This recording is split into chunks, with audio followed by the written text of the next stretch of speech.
Black Star Network is here. Hold no punches. I'm real revolutionary right now. Support this man, Black Media. He makes sure that our stories are told.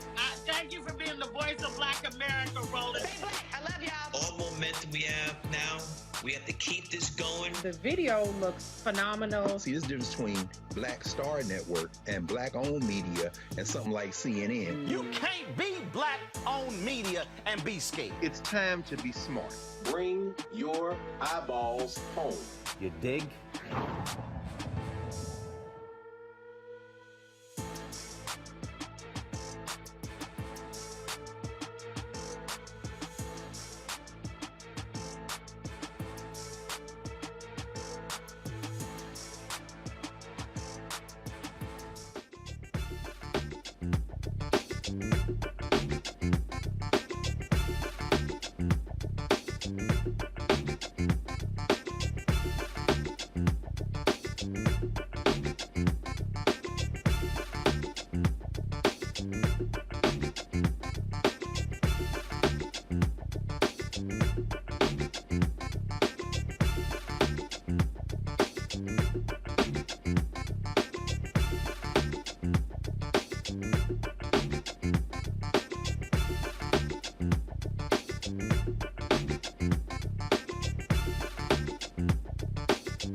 Today is Monday, August 1st, 2022. Coming up on Roland Martin Unfiltered, streaming live on the Black Star Network.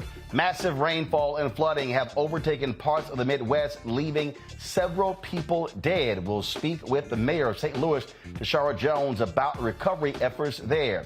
Folks, this weekend we lost two legends, actress Nichelle Nichols of Star Trek fame, and of course, NBA Hall of Famer and activist Bill Russell. Tonight, we pay tribute and honor the ancestors the only way we know how. An Ohio officer gets convicted of assaulting a black man. Airbnb was advertising former slave quarters as rental properties. Really? President Joe Biden catches COVID a second time. A second time. What's going on there? Folks, we'll cover that and lots more. It is time to bring the funk on Roland Martin Unfiltered on the Black Star Network. Let's go. He's got it. Whatever the miss, he's on it. Whatever it is, he's got the scoop, the fact, the find. And when it breaks, he's right on time and it's rolling.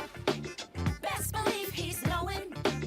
Putting it down from sports to news to politics. With entertainment just for kicks, he's rolling.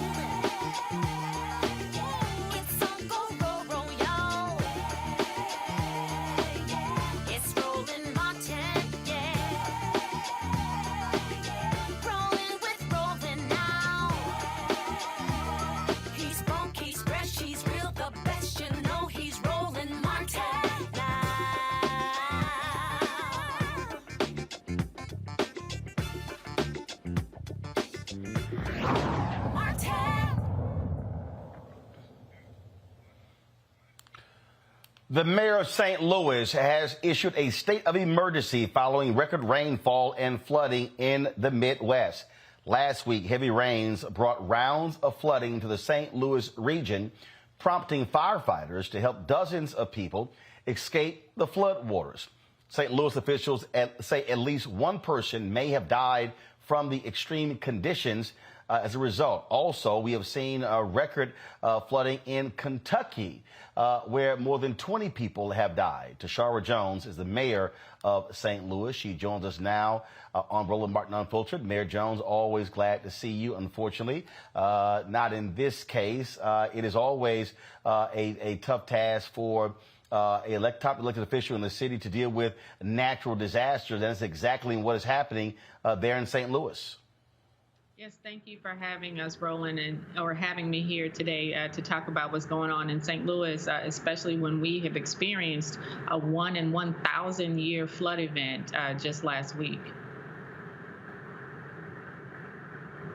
And talk about that, because you say it's a 1 in 1,000 flood event, but what we are seeing across this country, we are seeing the effects of climate change. We are seeing what is called 1 in 1,000 happening a hell of a lot faster. Whether we're talking about fires, whether we're talking about floods, whether we're talking about tornadoes and hurricanes, I mean, we literally are dealing with a changing climate.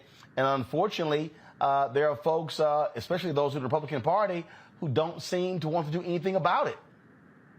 Right. If somebody is telling you that climate change isn't real, they're lying to you. We had 9 inches of rain over the time of maybe an hour and a half. And that just totally overwhelmed our systems. There's no way that we can plan for this kind of rain. Most of it happened, I would say most of the damage is in Black neighborhoods. So I've been going door to door with our cadets, with our first responders, just trying to make sure that people have what they need. Because right after this rain today, we have triple-digit temperatures, and that's a bad combination when you have people whose electricity has been shut off because of the rain, because their HVAC systems and blowers are in their basements, and we have tons of people whose basements were flooded. So we have established command centers across the city to make sure that we can connect people to resources. We've started raising money through the United Way. And I'm just talking about in the city. This is also magnified in St. Louis County as well. Talk about that, because when you say it's magnified in Black areas, we know this is the case when we talk about climate change across the country. And unfortunately, we're talking about environmental issues. A lot of times you don't have the same emphasis by African Americans, but we are impacted by environmental racism. We talk about, again, if we think back to New Orleans and the Lower Ninth Ward, who was most impacted as well. And so whether we talk about floods or heat, things along those lines, I mean, Black and brown people are going to be impacted. And so therefore, we must be ensuring policy that can do something about it. Yes, absolutely. And we are taking those steps as we speak. Actually, before this rain even happened, I was having conversations with our local sewer department, with our Board of Public Service about what infrastructure projects we needed to be putting forth through the bipartisan infrastructure law. We have a water system that, even though St. Louis's water isn't in danger, it still costs $400 million to upgrade. Our sewer systems also, we've been cited for the EPA on our wastewater versus stormwater and how those are commingled. There are a lot of infrastructure projects that need to happen in this city that directly affect Black and brown lives. The short-term issue, obviously, is making sure that people are safe. And so what resources are being provided right now? And also, what help do you need? Yes, so we are raising money through the United Way of Greater St. Louis. You can look them up online, as well as we are collecting items for people, obviously, because people's electricity is out, they need food, water, they need things to help clean up their basement, cleaning supplies. We're thankful to Procter & Gamble for a healthy donation of cleaning supplies. And we're thankful to the St. Louis community for really coming in and putting their arms around our community. So, they need fans and dehumidifiers, window AC units. We need HVAC technicians to help fix a lot of the HVAC units that were flooded. And so we are seeing the community come together, but it's going to be a lot of digging out over the next several weeks. Indeed. And so if there's anything that you need from our audience, certainly please let us know. We have seen what happens. In the past, I remember there was probably about 20 years ago, there was a major flooding that took place there in the Midwest, in that area. And it was just devastating to so many different people.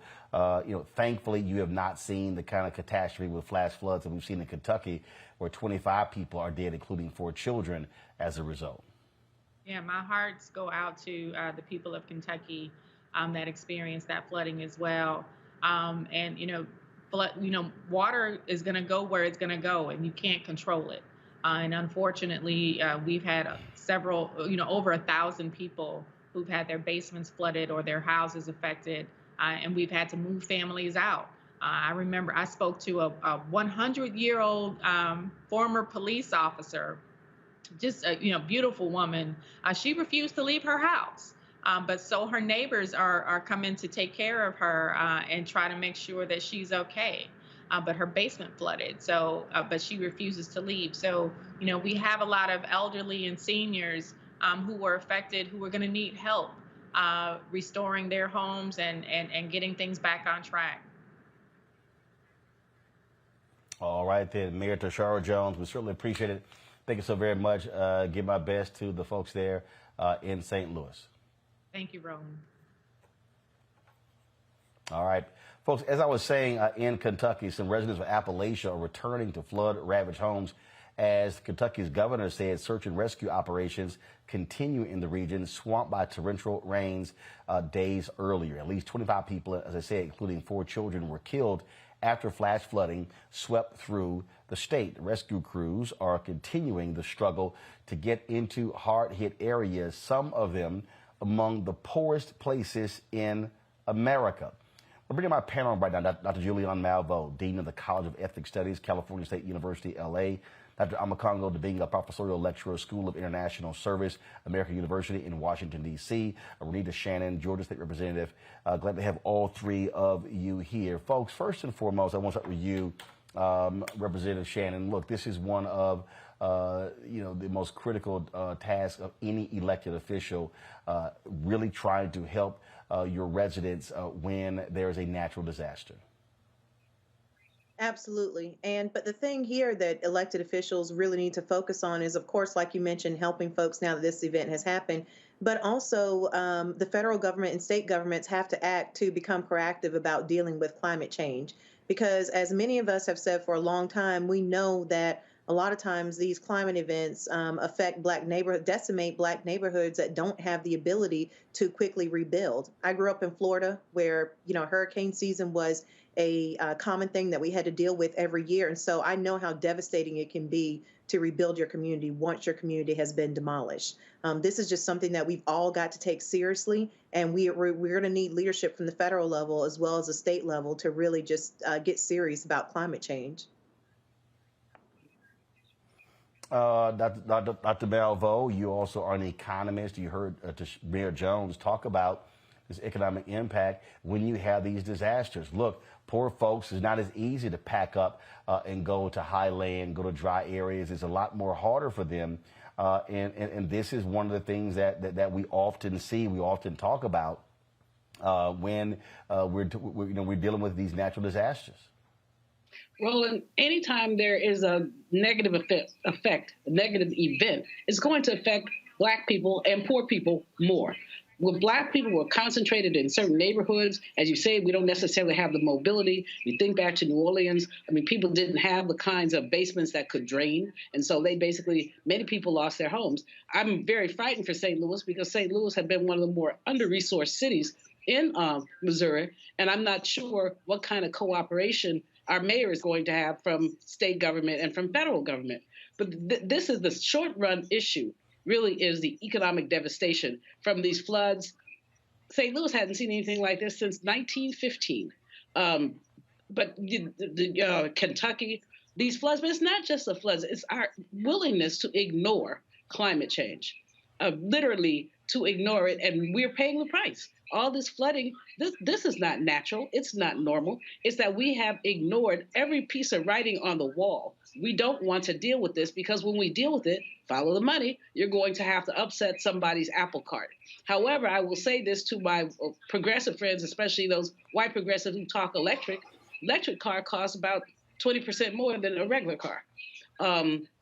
They'll tell you get a rebate, but you got to pay for the car, then you get the rebate. So when you're talking about people who are at the bottom of the income distribution, they're just trying to get by with the piece of card they have, basically environment notwithstanding. And so we really have to talk about climate change and how we respond to it from a holistic level, not just saying, well, we have these electric cars, go electric, solar. There's also this notion you can get a tax credit for going solar, but if you don't have any money, the tax credit doesn't mean very much to you in the short run. So we have to basically change our system of incentives to make sure that everyone gets an incentive when they embrace basically the climate differential that we're experiencing all over the country. Fires in California, I mean, we could go down the list, but Roland, we've got to do better.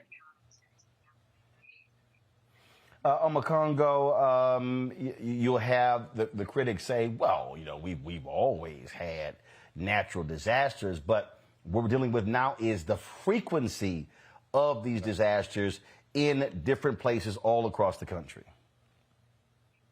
Absolutely. And it's that frequency that's going to continue to destroy communities across the country. And when you look at what's happening in St. Louis, you look at what's happening in Kentucky, and, I hate to politicize this, but we have to politicize this. When you look at what President Biden has been working to do with his infrastructure plan that Republicans have blocked on so many levels, there are programs in place to work with those communities in Kentucky that are struggling. Those are white folks over there who are struggling. And we know that there are black people and brown people there as well. But we know the majority of those poor counties in Kentucky, places like Alsea and places like that, are white people, rural communities. These are also the type of people who should be banging down the door of their Republican representatives to get the support for infrastructure that they need. Because even these infrastructure projects, they can break ground tomorrow on these projects, Roland. But like you said, the frequency of what's happening, it's not going to help folks, a year, maybe even 2 years from now. But we have to start putting the structures in place to save more lives. You're talking about 4 children who are dying. And so my question is, when are we going to wake up and not look at a red agenda or a blue agenda, but an agenda that's going to save lives? Because people are dying unnecessarily because, as Dr. Malveaux and Representative Shannon said, we are not paying enough respect to climate change, but we are also not paying enough attention to our dying infrastructure in this country, and too many people are dying because of that. And that is solely on the backs of our leaders and the enablers who vote for them. The thing, Representative Shannon, that we have to just be honest about is that part of the problem here is that when it comes to public policy, lawmakers, let's be clear, Republicans and Democrats, consistently don't want to deal with something until something breaks, until something blows up, until the bridge crashes. And it's always, oh, we can't afford it. But then we look at the stuff that actually money is being spent on, then we do it. But when there's a crisis, all of a sudden we move very quickly. I mean, to me, this is one of the fundamental problems, as far as I'm concerned, with the United States, is that we wait until something breaks or blows up before we go, yeah, I guess we ought to fix that. And you're right. Not only do we wait until something breaks or blows up to fix it, the other thing is you've got environmental racism at play. And you see this not only with environmental issues, but with issues across the board, which is that when Black and brown folks are being largely affected, whatever the issue is, it's not an emergency. It is not until you have suburban white communities being affected in the masses that government will decide to move forward. And so, not doing anything about climate change, just allowing these communities to be devastated, that is a form of environmental racism. So I think that is actually an even larger problem than the just kind of waiting until it blows up. But as another panelist mentioned, there are a lot of powerful people, including gas and power companies and others that, keep folks in office through their campaign contributions. And it is that direct connection and the money in politics that makes it so hard to work on issues to work on policy that will really deal with climate change. And I'll just sum it up the way that you did, which is we have money for everything, including Space Force, but never for the priorities that really help everyday people. And that, Julian, has to be maddening as economists, knowing full well what we're going up against, what we're facing, and folks just refusing to actually deal with this massive problem. You're absolutely right. It is maddening. I mean, I've talked to several Black economists in the last couple of days because we've been talking about what can we do. And the answer is, we don't know the answer because we can't move these politicians. I mean, the fact that Manchin and Schumer got together to do this Inflation Reduction Act, which has mixed use, but to do that is a promising sign. But Manchin has cleaved closely to coal, even though coal is a dying source of energy. And as long as you have politicians who are on the payrolls of certain industrialists, we're not going to get anything done. The only hope I see, Roland, is some of these younger people who about had it. The younger people, see, they will be gone, and they will inherit this putrid planet with all of its flaws. We will have drank up all the water, we'll have chopped down all the trees and left them with a mess. And many of them are saying now, no, we're not having it. And so if they take that energy and go to the polls, and I know a lot of them say, the Democrats aren't spit, and neither are the Republicans. Well, they may be better spit than the Republicans, and that's not it. It's not a short-run electoral victory. It's a long-run structural change. So I think Omokongo said something about dying infrastructure. Our country gets like a C- from the National Association of Civil Engineers on our infrastructure. For our bridges, it's a D-. We can go down and look at each thing. For our waterways, it's a C-. We're supposed to be the biggest and the baddest and in the world, but we have a mediocre infrastructure that we have not bothered to improve. And in doing that, we're basically strangling not only our planet, but also the youngins who will inherit it. All right, indeed. All right, folks, got to go to a break. We come back. More news of the day. Biden gets COVID for a second time. Also, we will have reflections on two legends who we lost this weekend, one in Hollywood, one in sports. You're watching Roland Martin Unfiltered right here on the Black Star Network. Folks, don't forget, download our app, all platforms, Apple phone, Android phone, Apple TV, Android TV, Roku, Amazon Fire TV, Xbox One, Samsung Smart TV. And please, we want you to support our Bring the Funk fan club. Your dollars make it possible for us to do what we do in terms of traveling around this country, covering the stories that matter. Our goal, folks, is to get 20,000 of our fans contributing on average $50 each for the year. That's $4.19 a month, 13 cents a day.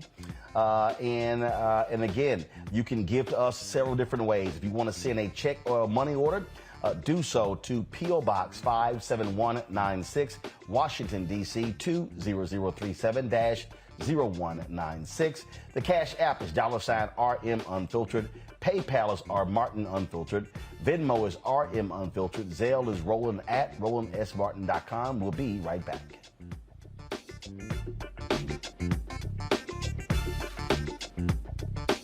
On the next Get Wealthy with me, Deborah Owens, America's Wealth Coach, you see the headlines. All frightening, right? Interest rates are going up. The recession is on the way. The stock market is up and down. But you know what they say, scared money don't make money. That's why I'm excited on our next Get Wealthy to have a conversation with someone who has written a new book, Fearless Finances, and she's going to share exactly what you need to do to secure your bag regardless of the ups and downs of the economy or the stock market. Oftentimes you can start with as little as $5. That's right here, only on Get Wealthy on Black Star Network. Pull up a chair, take your seat. The Black Tape with me, Dr. Greg Carr, here on the Black Star Network. Every week, we'll take a deeper dive into the world we're living in. Join the conversation only on the Black Star Network. Sexy to me is the exact same feeling as running water, ever flowing. Water always finds a way to get through. And so when you know that you're sexy, there are no questions about it. It is an ever-flowing emotion. It is an ever-flowing feeling. When you question it, though, you stop the water. I struggle with this a lot, mainly because I've been told what sexy should look like, what it should feel like. As a model who did Sports Illustrated, you're told that this is what sells sexy, but then you travel the world and what's sexy to one person is not sexy to another person. I'm more of a mindfuck kind of person. How can you stimulate the brain? To me, that's sexy.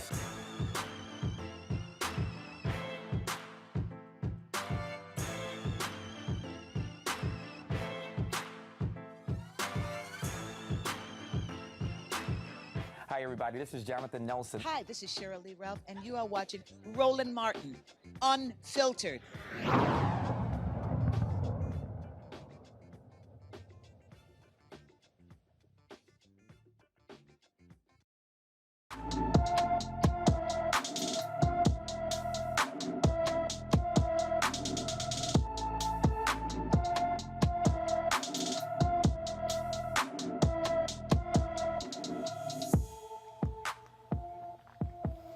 Folks, Kennedy Johnson has been missing from Fort Lauderdale, Florida since June 1st. The 16-year-old is 5 feet 2 inches tall, weighs 105 pounds, with brown eyes and black hair. Kennedy recently dyed her hair reddish brown. She has piercing in her ears and nose. Kennedy has a tattoo on her right forearm of the word blessed. Anyone with information about Kennedy Johnson should call the Fort Lauderdale, Florida Police Department. Their number is 954-831-8700, 954-831-8700. In Ohio, a Euclid cop has been convicted for assaulting a black man 5 years ago. That's right, folks. Friday, a jury found Michael Amiot guilty on 2 counts of assault and infringing on Richard Hubbard's civil rights. Amiot claimed self-defense, but the body camera footage said otherwise. The city of Euclid has paid Hubbard a $450,000 settlement. Amiot faces a maximum of 360 days in jail. His sentencing hearing has yet to be scheduled. You know, the thing that jumps out right here, Omakongo, again, cop lies, body camera proves otherwise. This is why, and again, let me be clear, folks, the body camera is not a panacea. But I remember when there was a California Police Department, accusations of police brutality dropped dramatically when they got body cameras. Folks who were claiming it proved they didn't do it. And so the reality is body cameras serve a purpose of protecting the citizens, protecting the cop if somebody's lying. Absolutely. And we just got to add, they do those things only when they're turned on, right? And we've seen that some police have gone out of their way to figure out ways to not have the body cam go on or be blocked. Look, if I was a police officer, I would want the cameras. You also see in some states now, right? You have some legislators putting out laws or bills that you can't even record. You have to be at a distance of 8 feet away. They're trying to do everything to block people from recording these incidents. And our thing is like, what do you got to be afraid of? And the fact that you have this body camera video, but it still takes, what, 4 or 5 years for this brother and his family to be able to get some form of justice. And this man's just going to serve a year in prison, or maybe he's going to lose his job. But we all know we don't have the George Floyd Police Reform Act bill. So even if he gets fired, he can come out and possibly go right down the street because there's not going to be a national registry documenting where this cop goes. This is clearly a cop who should not be on the force. And what is this, amount of money going to do to really help this brother and his family and the life that he's lost in terms of what he's not able to do? So I'm thankful for the camera. I'm pissed off that it's taken so long. But at the end of the day, this is what black people have to continue to do to get a modicum. I'm not even going to say justice, Roland, but accountability for these actions that are taking place all across the country. And we know what's happening in the small districts, is happening in the large cities, and and every single day. And I'm just thinking about, what about those of us who didn't have that camera turned on, or those of us who nobody was around to, pull out their iPhone or Android and get a recording from it. All of those people have had their whole rights and lives denied. So I'm very happy for this brother, even though the justice or the accountability has been delayed, but it has not been denied. And this officer has no business on the force in any way, shape, or form. He shouldn't get another job. And yet, like you said, Roland, the body cams are not going to be the perfect thing, but we need them in cases like this because people will not believe us otherwise. And that's just how it's always been. The thing here that jumps out at me, Representative Shannon, and I've said this point blank, every officer should be equipped with a body camera. If they don't turn it on or turn it off, that should be automatic firing. I don't want to hear that crap. Same thing when it comes to the dash cam video. We have got to have that form of policing of the police, because when they have a badge and gun, they literally can use lethal force to kill people. And so this must be mandatory, as far as I'm concerned, in every law enforcement agency across the country, from federal, state, county, city, school board, doesn't matter.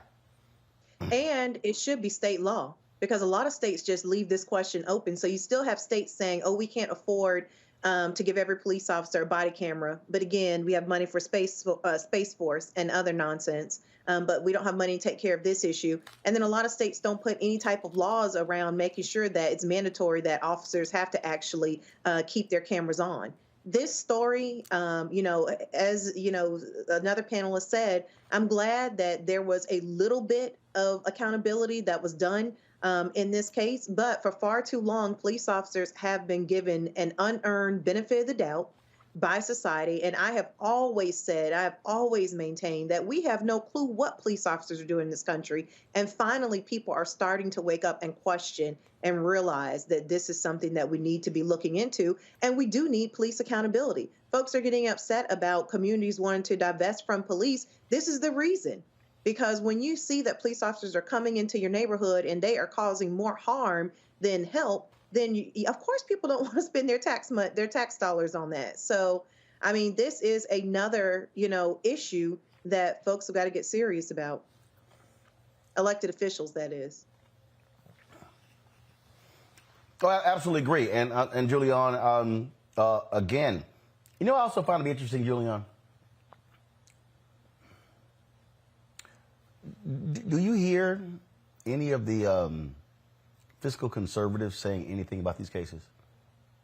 Not at all. You notice how quiet they are. You know how quiet I would think fiscal conservatives would be offended that the city has to pay $450,000 for one of their cops beating somebody and lying about it. Oh, but they're kind of quiet. Well, fiscal conservatives are hypocrites. They want to spend money on some things and not on others. When you end up with these kind of settlements that these cities and states and towns have to pay and they can't afford to pay it, maybe they could have afforded some cameras, which are cheaper than these settlements are.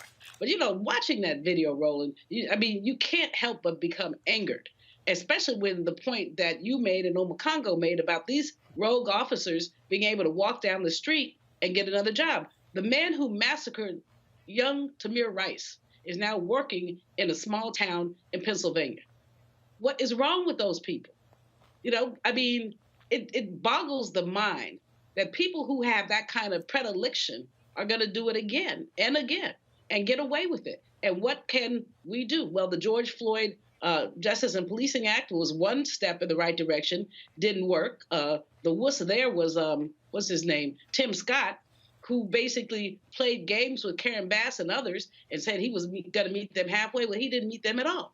And you could go down the list and talk about the attempts that Democrats and progressives have made to try to get some accountability here. But the accountability is elusive because there are people who pledge allegiance to the cop.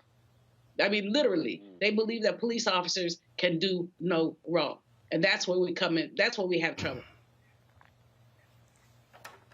Indeed, that's exactly what we have. Speaking of trouble, the mayor of New York City has declared monkeypox a public health emergency. That took place on Saturday. In a joint statement, Mayor Eric Adams and Dr. Ashwin Vasan, Commissioner of Health, estimated that approximately 150,000 New Yorkers are at risk of exposure to monkeypox. New York State Governor Kathy Hochul issued an executive order declaring monkeypox a state disaster emergency. This order will expand the number of people eligible for monkeypox vaccines, as well as sending vaccine data to New York's health department. These measures come after the World Health Organization declared monkeypox a public health emergency of international concern, with cases rising and vaccine supplies decreasing. You know, it's crazy to me how we're in this situation, Representative Shannon, of people who are so anti-vax. They don't want to take vaccines. And we are seeing diseases that should have never been the case. There was someone who got polio the other day. Hasn't happened in decades. It's because they refuse to get the vaccine. Absolutely. And leaders, so Georgia is one of the top 5 states right now that is having the most monkeypox outbreaks. It's Florida, Georgia, New York. I think Illinois might be one of the states that's having a ton of outbreaks. But we are hearing from leaders that it's similar to COVID in that we don't know how to control it. We don't really know a lot about it. And so it's really tough on leaders, and it's really tough on those who work in the healthcare space, because we're not even out of one pandemic before, you know, they're trying to figure out how to deal with monkeypox. And so this has been really difficult, particularly in the state of Georgia. And it is difficult getting folks to, you know, really take being vaccinated serious and understanding that you cannot continue to put stress on top of stress on top of stress of the healthcare system without it breaking. We don't have unlimited resources. I just, it's baffling to me, Julian, that you have so many people who are willing to play with their health this way. I've seen some of the videos folks are posting who caught monkeypox. That shit don't look interesting at all. I am not trying. I mean, when I see it on the legs and thighs and the face, and I'm like, man, y'all can keep that. I'm good. Well, the irrationality of people who refuse to be vaccinated, who refuse to basically take care of their own health. I mean, this is a public health issue, and many people refuse to deal with it. Our public health, we talked earlier about the infrastructure crumbling, but our public health structure is also crumbling. You look at the number of people who still haven't been vaxxed or boosted. Some of them will brag to you about it. And then we have this new thing, this monkeypox. It does look gross. I mean, it really looks gross. But in any case, if you want to look like that, go for it. Just stay away from me, because apparently even if you brush up against somebody with this stuff, you could catch it. It's highly contagious. So I don't know what's wrong with people, but I lay all this at the feet of the orange orangutan, the previous president, who basically politicized public health. And in doing so, basically turned COVID into an issue. They may have turned monkeypox into an issue, just because these people who follow him about COVID, it's like passing the baton and they're going to just regurgitate the same old nonsense. It's a frightening situation, and people need to grow up and grow up, wake up, and vax up, frankly. Folks, Airbnb is under fire after former slave quarters were listed as rental properties on the app. Civil rights attorney Winton Yates posted a TikTok video showing the listing in Mississippi. Watch this. This is not okay in the least bit. And I know there's going to be somebody that says, oh, you're looking for controversy where it doesn't exist. No, this is an 1830s slave cabin that is up on Airbnb as a bed and breakfast. How do I know that this is slave quarters other than just using my eyes and looking at it? Well, they say it in the listing. This particular structure, the Panther Burn Cabin, is an 1830s slave cabin from the Panther Burn Plantation. How is this okay in somebody's mind to rent this out, a place where human beings were kept as slaves? Rent this out as a bed and breakfast. Here it is. That's it right there, the slave quarters next to the big house. It's in Greenville, Mississippi. That's the host, Brad, the super host. But what really kills me is reviews. Memorable. Highly recommend watching the sunset. We stayed in the sharecropper cabin and ate in the main house. Enjoyed everything about our stay. The cottage, the history, the tour, the breakfast, and all was great. We stayed in the cabin and it was historic but elegant. A slave cabin is elegant. What a delightful place to step into history, Southern hospitality, and stay a night or two. Cool spot, way better than a hotel. Maybe you're thinking, okay, maybe this will give people insight on how enslaved people had to live, their living conditions. No, not at all. Clawfoot tub, running water, tile, nice lighting fixtures, water, towels, dresser. The history of slavery in this country is constantly denied, and now it's being mocked by being turned into a luxurious vacation spot. Congo, since Yates' video was posted, the listing has been taken down. However, other listings have been found in Georgia and New Orleans. Yates suggested that the properties should be memorialized as historical sites to educate citizens about the cruelty generations of African Americans withstood. Your thoughts? My first thought is, imagine Airbnb having a listing saying, we have a site here that was used where people stayed during the Holocaust. How long would that be up? So I don't believe Airbnb, when they're acting like they kind of just noticed this, similar with Zuckerberg and Facebook and all of the hate things that they let proliferate on Facebook. They know how to track these things down. And I applaud the brother for bringing this to our attention, because really at the end of the day, we know better here, but people out there in general may look at this as an individual issue, but this is part of a larger issue of what people are doing in this country to try to minimize our experience in America. The fact of the matter is, there was another comment that said something to the effect of, now we know what it's like to have experienced living in slave quarters. Like, they just said that like it was all good, like it was all cool. Like, seriously? But when you couple this, Roland, with people trying to remove conversations about slavery from the books, you can't talk about slavery without making white people feel uncomfortable in certain states. When you look at, President Trump, who when he was in office, tried to get rid of things like diversity trainings, and they're like, this is all part of it. This is why these guys like Brad on Airbnb are able to get away with it, because they are part of a movement to destroy and disrespect and ultimately make our contributions to this country disappear. And let's not forget those history books coming out of Texas where they're talking about slavery as forced migration or migrant workers or involuntary relocation. This is all part of it. Like the brother said, it should be a historic site, but people are using it to diminish our experience. I'm glad Airbnb has taken it down. They need to act faster, because like you said, this is not the only one. And we need to keep calling. We are the defenders of our culture. And we need to keep calling it out wherever we see it and be willing to pull our dollars from any place that is willing to support something like this in any way, shape, or form. I don't get the damn fascination, Representative Shannon. I don't. Well, I think it's two things. I think it's like Congo said, there are some people who are trying to advance a concerted effort to whitewash history so that they don't have to talk about it anymore. These are the same folks who push back on CRT in schools. These are the same folks who don't want any race conversations to be had. And so I think it's that. But I also think it is that some companies have just decided that they are going to market to races. They have decided that that is a great way to make money. And I think until they are held accountable, they're going to continue to make money off of the folks who want to see this stuff. So I think that we've moved into a new segment where, a new time where folks are not, you can't really shame a company, you can't shame all companies into, not outwardly making money and just marketing to racists. And I think that's what this is. Julian? This is why we need ethnic studies. This is why we need, but this is why California, in so many ways, is on top of it. Secretary of State Shirley Weber introduced legislation a couple years ago that required anyone who attends a Cal State to at least take one ethnic studies class. It's trickled down to the community colleges and even to the high schools. And this is why, because you have these people who are in pure denial.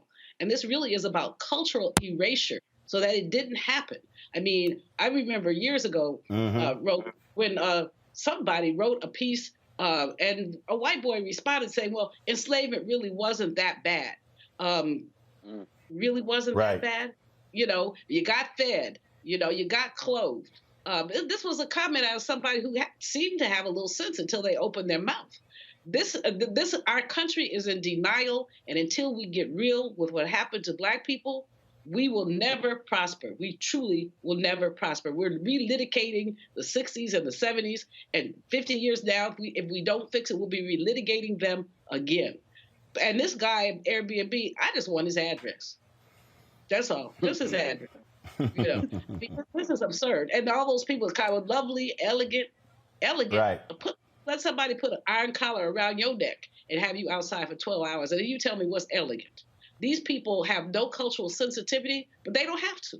They're not forced to. And we have to be the ones to force them. Got it. Folks, President Joe Biden tested positive again for COVID-19 and is now in isolation again. Biden began isolation on Sunday after testing positive for a rebound case of COVID-19 on Saturday. White House officials say Biden had 6 close contacts before testing positive a day earlier, which sent him back to isolation. None have since tested positive. Biden emerged from isolation last week after testing negative on rapid antigen test on Tuesday. Sunday is considered day 1 of positivity in Biden's latest isolation period. He is now isolated in the executive residence where he continues to work.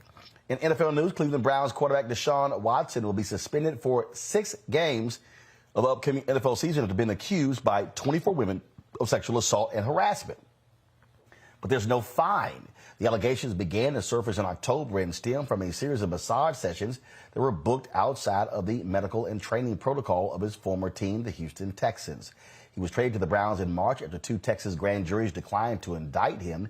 The NFL had wanted an indefinite suspension for Watson, which would make him ineligible to play until at least the 2023 season. But the NFLPA signaled that it believed Watson would land a sentence far short of an indefinite ban, releasing a statement that they would abide by any ruling without any appeal and urged the NFL to do the same. Now, it was a federal judge, a retired federal judge, who actually heard the case and who ruled here, deciding that it was necessary for the 6-game suspension as well as no fine. This has actually roiled a lot of different folks. It's been a lot of controversy, not only this ruling, but also, of course, people are still pissed that the Browns signed Watson to a 10-year fully guaranteed contract worth $230 million. What's interesting about this case, Omakongo, is that you have folks who are saying, hey, 24 accusations by these women against Deshaun Watson. Then you have folks say, well, wait a minute. 2 grand juries looked into it and chose not to indict him for any of this. Now, the NFL's personal conduct policy does not require someone to be indicted or convicted. They could actually mete out their own penalties based upon the actions. They went to an arbitration, went to this hearing. This former federal judge made the decision and said 6 games, no fine. Your assessment? Talent trumps everything. And when it comes down to it, at the end of the day, that the league is racist and it's misogynistic. I mean, we can talk 1 or 2 accusations, maybe you can, but when you get into 24, at the very least, you got an issue of character, at the very least. And sports is all supposed to be about leadership and building character. But apparently, this man has so much talent that he's only going to get this 6-game suspension. And every time people feel like the NFL is making some form of progress in some way, shape, or form, it always gives us a case like this to remind us that it is still a racist organization and a misogynistic organization. And when I say racist, I mean it's not going to take a stand to really support Kaepernick and what's happening with the owners. When I say misogynist, it's always going to side, generally it's going to side more with the players than what's happening to the women. And I was pissed off that I saw more stories about him on the news today than about Bill Russell on these sports networks. Really, at the end of the day, I don't feel he has any business in the league. I feel like there should be some type of rehab or something that he needs to go. I personally feel like the brother needs some help in some way, shape, or form. But ever since the situation with Ray Rice happened years ago when he was, found to knock out his fiance, I just realized how deep the misogyny in the NFL goes. And that was when I stopped watching. And that was before all of the kneeling stuff happened with Kaepernick. And so I feel like he should be gone a lot longer. I think that he got it passed because he's apparently good. And I feel like this is an embarrassment for the league and an embarrassment for a league that's saying that they're trying to move forward into the new era that we're living in as it relates to respect for women's rights. And this is not the time for it right now. I think it's a really bad look on the organization. The thing here, Representative Shannon, is that this retired judge issued a, first of all, the disciplinary officer is Sue L. Robinson.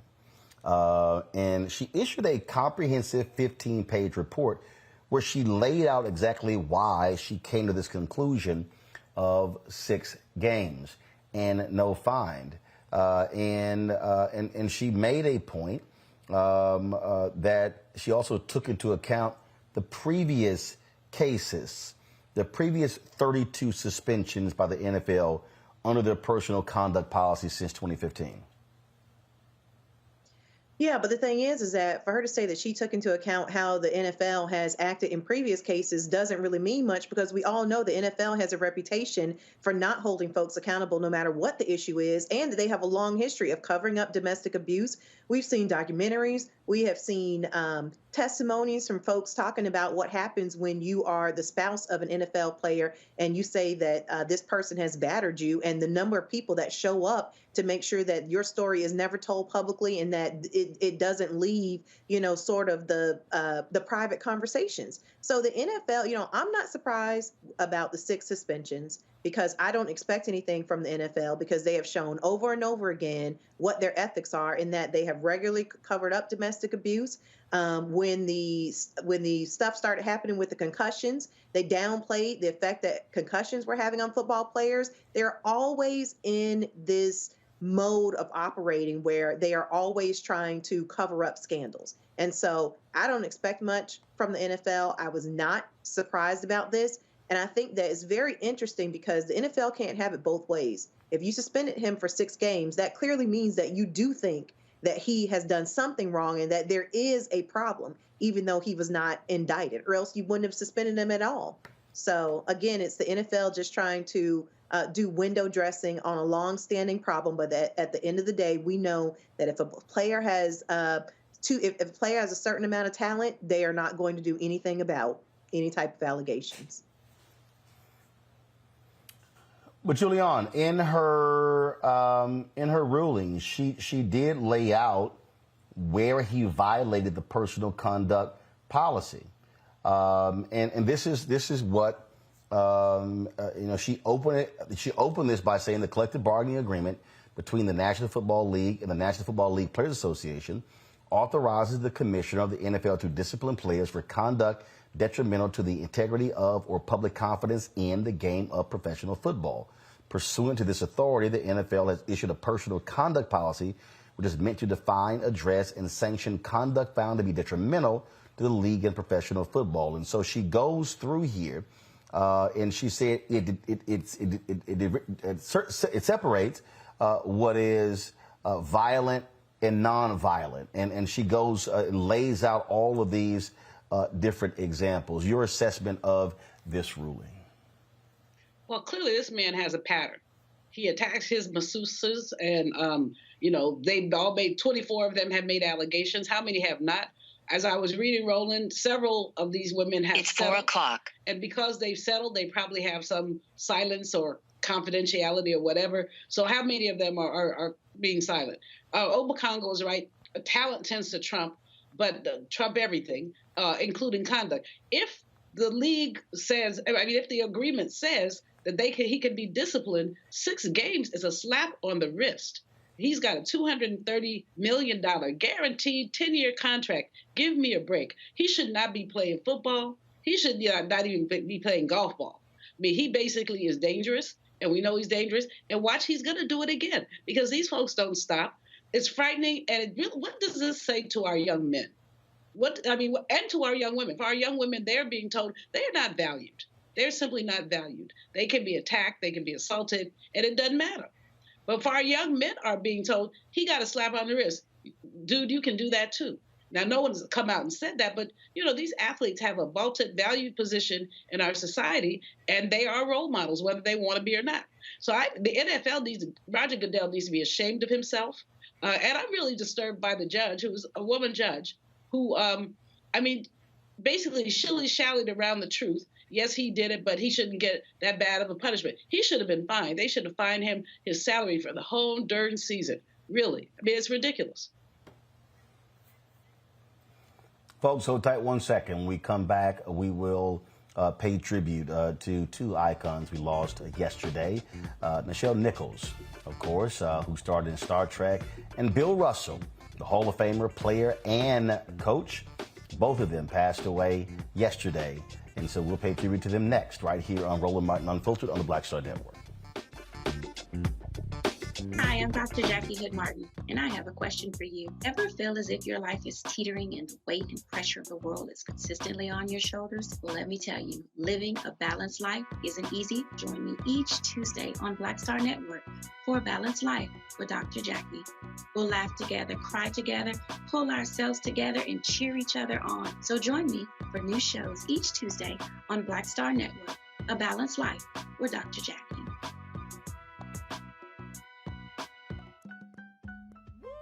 We're all impacted by the culture, whether we know it or not. From politics to music and entertainment, it's a huge part of our lives, and we're going to talk about it every day right here on The Culture with me, Faraji Muhammad, only on the Black Star Network. Hey, I'm Antonique Smith. Hello, everyone. It's Kiara Sheard. Hey, I'm Taj. I'm Coco. And I'm Lily. And we're SWV. What's up, y'all? It's Ryan Destiny, and you're watching Roland Martin Unfiltered.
All right, folks, welcome back to Roland Martin Unfiltered.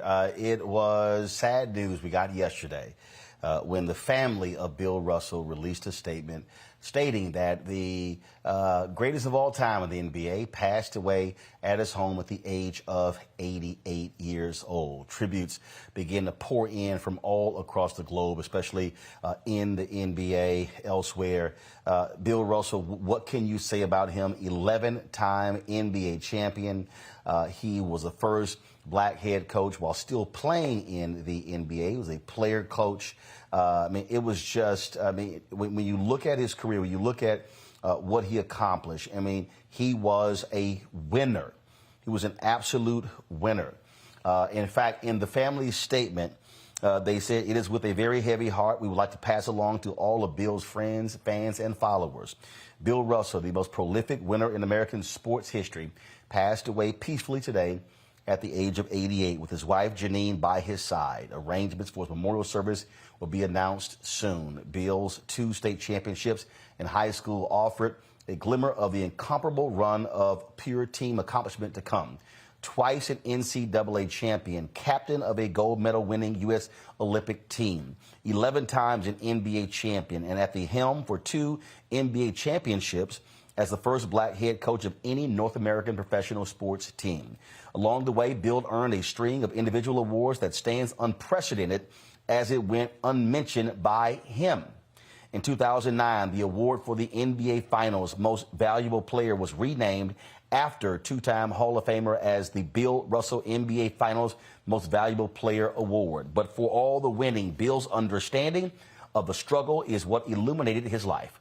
From boycotting a 1961 exhibition game to unmask too long tolerated discrimination to leading Mississippi's first integrated basketball camp in the combustible wake of Medgar Evers' assassination, to decades of activism ultimately recognized by his receipt of the Presidential Medal of Freedom in 2010, Bill called out injustice with an unforgiving candor that he intended would disrupt the status quo. And with a powerful example that, though never his humble intention, will forever inspire teamwork, selflessness, and thoughtful change. Bill's wife, Janine, and his many friends and family, thank you for keeping Bill in your prayers. Perhaps you'll relive one or two of the golden moments he gave us, or recall his trademark laugh as he delighted in explaining the real story behind how those moments unfolded. And we hope each of us can find a new way to act or speak up with Bill's uncompromising, dignified, and always constructive commitment to principle. That would be one last and lasting win for our beloved number 6. That was a statement from his family. When I saw the news, I immediately called Janine to offer my condolences. I would often communicate with her. Bill wanted me to have his book that was reissued and sent to me, and it was always great to see him at NBA All-Star Weekend. He was always there representing the NBA. And I must say, Craig Hodges, Craig is our first guest. Howard Bryant also be joining us soon, guys. Let me know when he's there.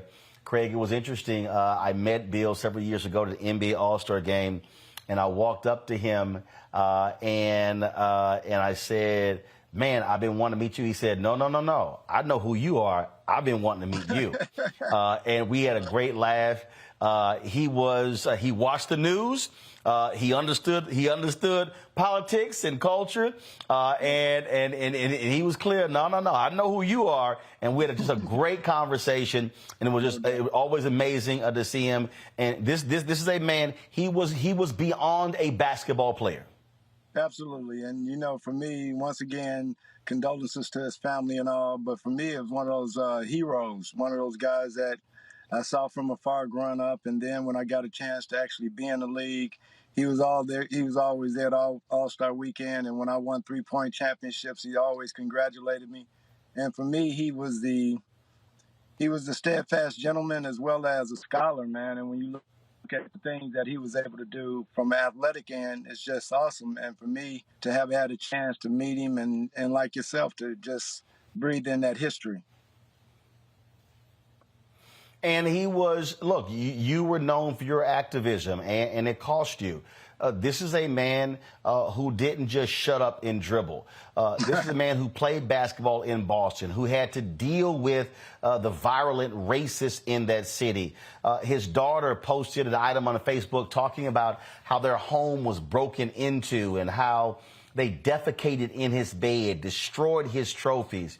Yet when he went down to the police station and reported, the cop said, well, raccoons must have knocked over his trash cans. And Bill then said he was going to apply for a gun permit, and it never happened again. So this brother here had no backup in him. And I love the part that the historical element of him coming from Oakland, California, and understanding his historical relevance to basketball at the time, but also understanding that he was an integral part of the civil rights movement, and being that iconic type figure, being able to stand his ground was something that many of us who were young boys at the time, that was an image and a model that we wanted to aspire to. No different than Ali, no different than Jim Brown, no different than the Olympic experiment of 1968. So all of those athletes taught us, who were student athletes at the time, how to conduct ourselves on and off the court. Journalist Howard Bryant, author, you have done pieces on him. You've covered Boston sports. Look, we could talk about Tom Brady and all of his successful wins. We can talk about Ted Williams. We can go on and on and on. I dare say there is no bigger sports figure in Boston, New England history than Bill Russell. Well, how can there be? Who has done what he's done? I mean, you think about what the Boston Celtics are. They are what they are, not because of Red Auerbach, not because of Bob Cousy or Bill Sharman. It's because of Bill Russell. He's the game changer. He is the icon. The Celtics had never even been to an NBA final before Bill Russell got there, not with Bob Cousy or Bill Sharman. They had never reached the NBA final with Red Auerbach as their coach until Bill Russell got there. And obviously, there are so many different ways you can look at what Bill Russell was. But when you're looking at him as a champion, he's peerless. That's 11 right. championships in 13 years, 8 straight championships, first black coach in North America, wins back-to-back championships in 68 and 69, wins the championship as a rookie, 56-game win streak, wins 2 NCAA championships, and then wins a gold medal, 21-0 in winner-take-all games, game sevens. I mean, there's no other way to look at it. I mean, say what you want about, oh, well, there were 8 teams in the league back then, or however you want to play it. But when it was go time, nobody was better than Bill Russell in the history of American sports. It's real. You know, Craig and Howard, and I'm going to start with Craig first, then go to Howard. It sort of Can I drives first me just say crazy what's up to Craig when I Hodges? listen. Hey, what's up, brother Hood? Good to hear you, man. Can I just Yeah, say, go ahead. I just had to say it because it's Craig Hodges, and I'm glad to be on this with you. It's just an honor. Oh, brother, I'm honored, man. I'm honored with that historical perspective that I know you have, man, and our people need to hear it, man, especially coming through Roland, man. So I appreciate both you brothers for sure. Well, I appreciate both of you taking the time with us. Craig, it sort of drives me crazy when I listen to these people who get into these silly arguments about who's the greatest of all time, Michael Jordan, Bill Russell. You talk about Kareem as well. But what offends me the most is not even that debate, because first of all, I think it's stupid to try to sit here and compare eras. It's just but the thing that pisses me off is when people go, oh, but if Bill Russell played in the Jordan era or any other era, he would just be a regular guy. I'm like, y'all have no idea what the hell you're talking about. Exactly. And, and I think that's one of the things where so much of the footage from those days are not really taught about or looked upon. But when you just look at his athleticism of being able to block a shot, sprint to the other court, and lay the ball up, and then you look at Wilt. You think about it, the players that he played against in those 8 teams or whatever he had, you're talking about some of the greatest centers of all time when you're talking about actually playing, basket to basket, and athletes who were running in the court as, sometimes giants. So when I look at, when we talk that whole GOAT thing, I think it's only one GOAT, and that's Muhammad Ali. Everything else off of that is, when we talk about the best of all time in basketball, it was like Howard said, man, the brother is unpeered in as far as winning is concerned, and that's why we play is to win. Howard, the reason I say it's always a silly argument, and people who say, oh, if he was in this era, it's because of this right here. How Bill Russell thought. One of the smartest players. I mean, this wasn't just just gifted athletically. The mind was also brilliant. Yeah, well, there's a couple of things that work there when you think about Russell that have to be addressed, and I think the first thing is that there are very few athletes who, when you want to talk about when you want to talk about the different comparisons and who did this and who was best and worst and all of the superlatives that we use today and we used it as debate, you have to think about something else when it comes to Russell. And that was, there are very few athletes, if any athlete that I can think of, where every single step of his athletic journey was directly connected to him being a black man born in 1934. I mean, let's follow this. He is born in Monroe, Louisiana, the same town as Huey Newton. They both moved to Oakland at the same time, right around the same couple years in 1942, 43. The reason why they do it is because they can't live in the South anymore because of the racial conditions down there. They moved to Oakland, and everyone's talking about Oakland and the great legendary Oakland. McClymonds High School and Frank Robinson and Veda Pinson and Kurt Flood and Paul Silas and the School of Champions. But the only reason that he is at McClymonds is because black people aren't allowed to live anywhere else but West Oakland. That's right. He goes to the NBA. He's playing for the Boston Celtics, but the only reason he's playing for the Celtics is because the city of St. Louis was too racist to actually have a black man be the center of their franchise, so they trade him to the Celtics on draft day for Ed McCauley and Cliff Hagan. And so then his entire Boston experience is shaped along whether or not the NBA is ready to allow black players their rightful place. So you're asking him to navigate all of this while the civil rights movement is going on. Everything about what he was doing is competing on the court, but also making sure he maintained his dignity as a man. And you show me another player that has had to navigate those two things as a pioneer in that sport that quickly and at that level, and I'll show you a liar, because there's nobody else. Real deal. And Craig, he was active in that period. He was there in Cleveland when they stood with Muhammad Ali. And I love the picture that I posted yesterday announcing his death to my followers was when he took a knee wearing his Presidential Medal of Freedom to stand with Colin Kaepernick. And that's the type of brother he was. And for me, you know, and to this day, we have a great model to emulate and, you know, to stand fast and to stand in the wind of what Howard just said, to be able to, you know, still your mind and still go out there and play, and knowing that you have to stand on these principles off the court. It's not a lot of players that's doing that, man. So for us, that picture right there with him and Ali, those are models that I had as a young brother growing up in Chicago Heights. Yeah, no question. It's just such an enormous loss. Howard, go ahead. I'm sorry. I was just going to say, it's just such an enormous loss when you're thinking about this because of all the different areas that Bill Russell touched. And I think one of the things that I love most about Russell is me being a kid growing up in Boston, that this city, before the Larry Bird era and after Bill Russell retired in the 70s, when you were a black kid from Boston, this was your team.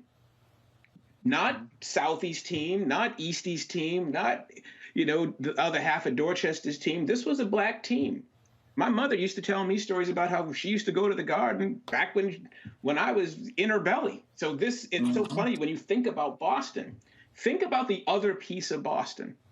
You bring in Bill Russell.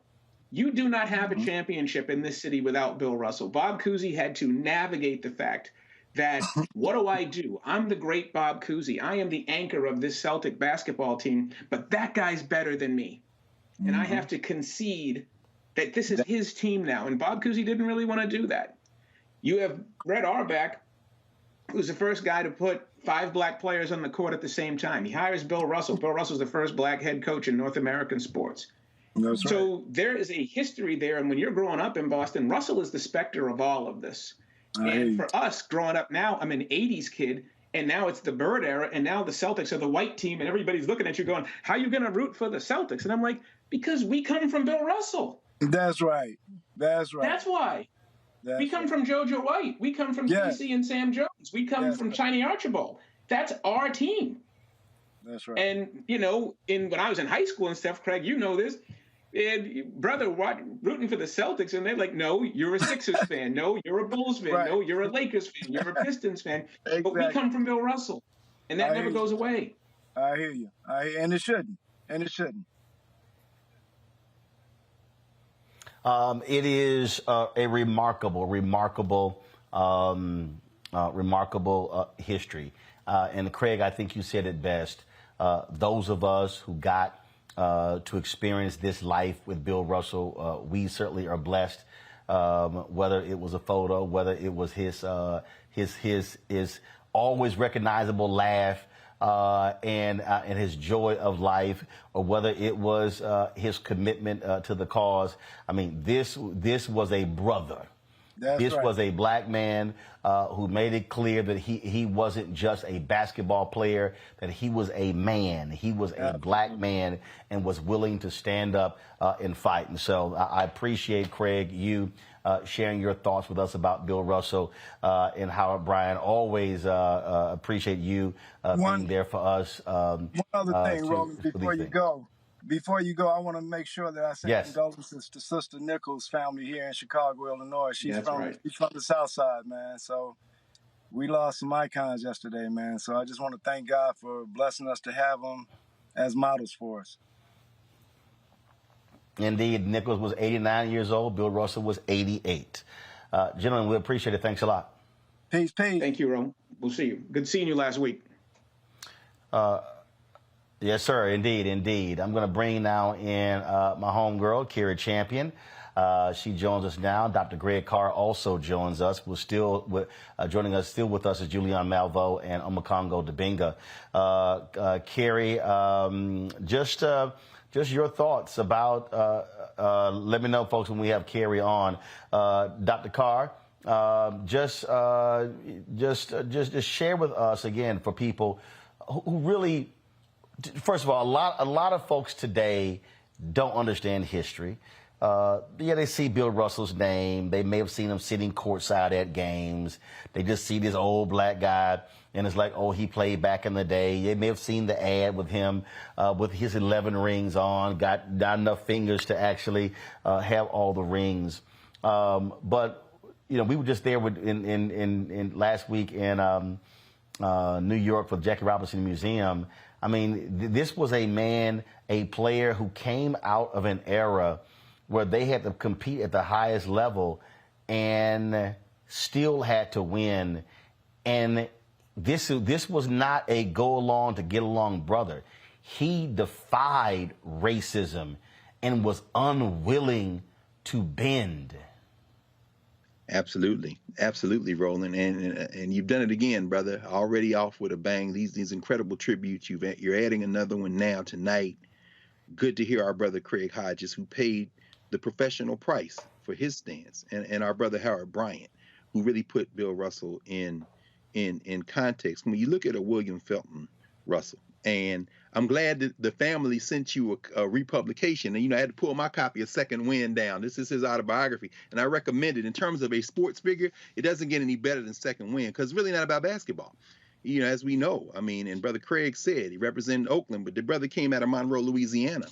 His mother and father, strong people. You start talking about Sister Katie and his father, Charles, who they called Mr. Charlie, and his father's father, the old man, as they called him, Bill Russell. And you talked about that iconic moment when Jim Brown and a young Lou Alcindor, still just out of high school, Power Memorial High School, stood with Muhammad Ali there in Cleveland. We just passed the 5th anniversary of it, 1967, June 1967. That was the same year that Bill Russell, as he writes in Second Wind, he said the old man, his grandfather, saw the only game he ever saw him play. He said it was an exhibition game with the Boston Celtics. And after the game, he said his grandfather went looking for the segregated bathroom in the arena, and his father had to take his father and they peed where the white men peed. Now, that may seem like a small thing. They say it was in the locker room. He noticed his grandfather was crying. So they thought, are you in pain? Is everything all right? Bill Russell says his grandfather was like, I never thought I would live to see the day when water would run off the back of a white man hitting a black man and a black man hitting a white man. And they were friends. He said those two were friends. He was talking about seeing Sam Jones and John Havlicek showering in the locker room. Bill Russell came out of the fields of Louisiana, as we heard Howard Bryant say. And in this book, Bill Russell says things like every militant you see right now is published in 1979. He says they're all in debt to Malcolm X. Malcolm X spoke more truth than anybody I ever knew. He said, but I defended Roy Wilkins, who many people call Uncle Tom. He said, why? Because I never doubted his motives. He talks about going to Africa. The State Department sent him to Africa in 1959 because They wanted to send him on a goodwill tour to Latin America and different places. He said, no. Can I go to Africa? And then he writes about being there during the early days of the independence movements. Bill Russell ended up owning land in Liberia. Brother, that same Liberia you toured and brought back those stories for us here in the Black Star Network. And there's story after story after story about that. Bill Russell was always crystal clear. And so I'll just end it now for this. And Kobe Bryant told this story many times. He said, he asked Bill Russell, how did you deal with the racism? Russell, who played the team game, he said, even Wilt Chamberlain, his great rival, said, if I had played for Boston, I wouldn't be able to win as much as Wilt did. He was perfect, as Russell did, because he was perfect for Boston, because he said, I'm good at rebounding. That's what I'm going to do. You shoot, you do the rest. I'm going to do this. He said that Russell told him, brother, it wasn't that I didn't hear what they were saying. And by the way, in the book, Russell calls Boston a fair of racism. He said if Paul Revere run through there saying the N-words are coming, they'd have fought as hard as they fought against the British. He said it wasn't that I didn't hear them. He said I absorbed all of that and I used it to do what I was going to do. He said, Kobe Bryant said, I took a lesson from him.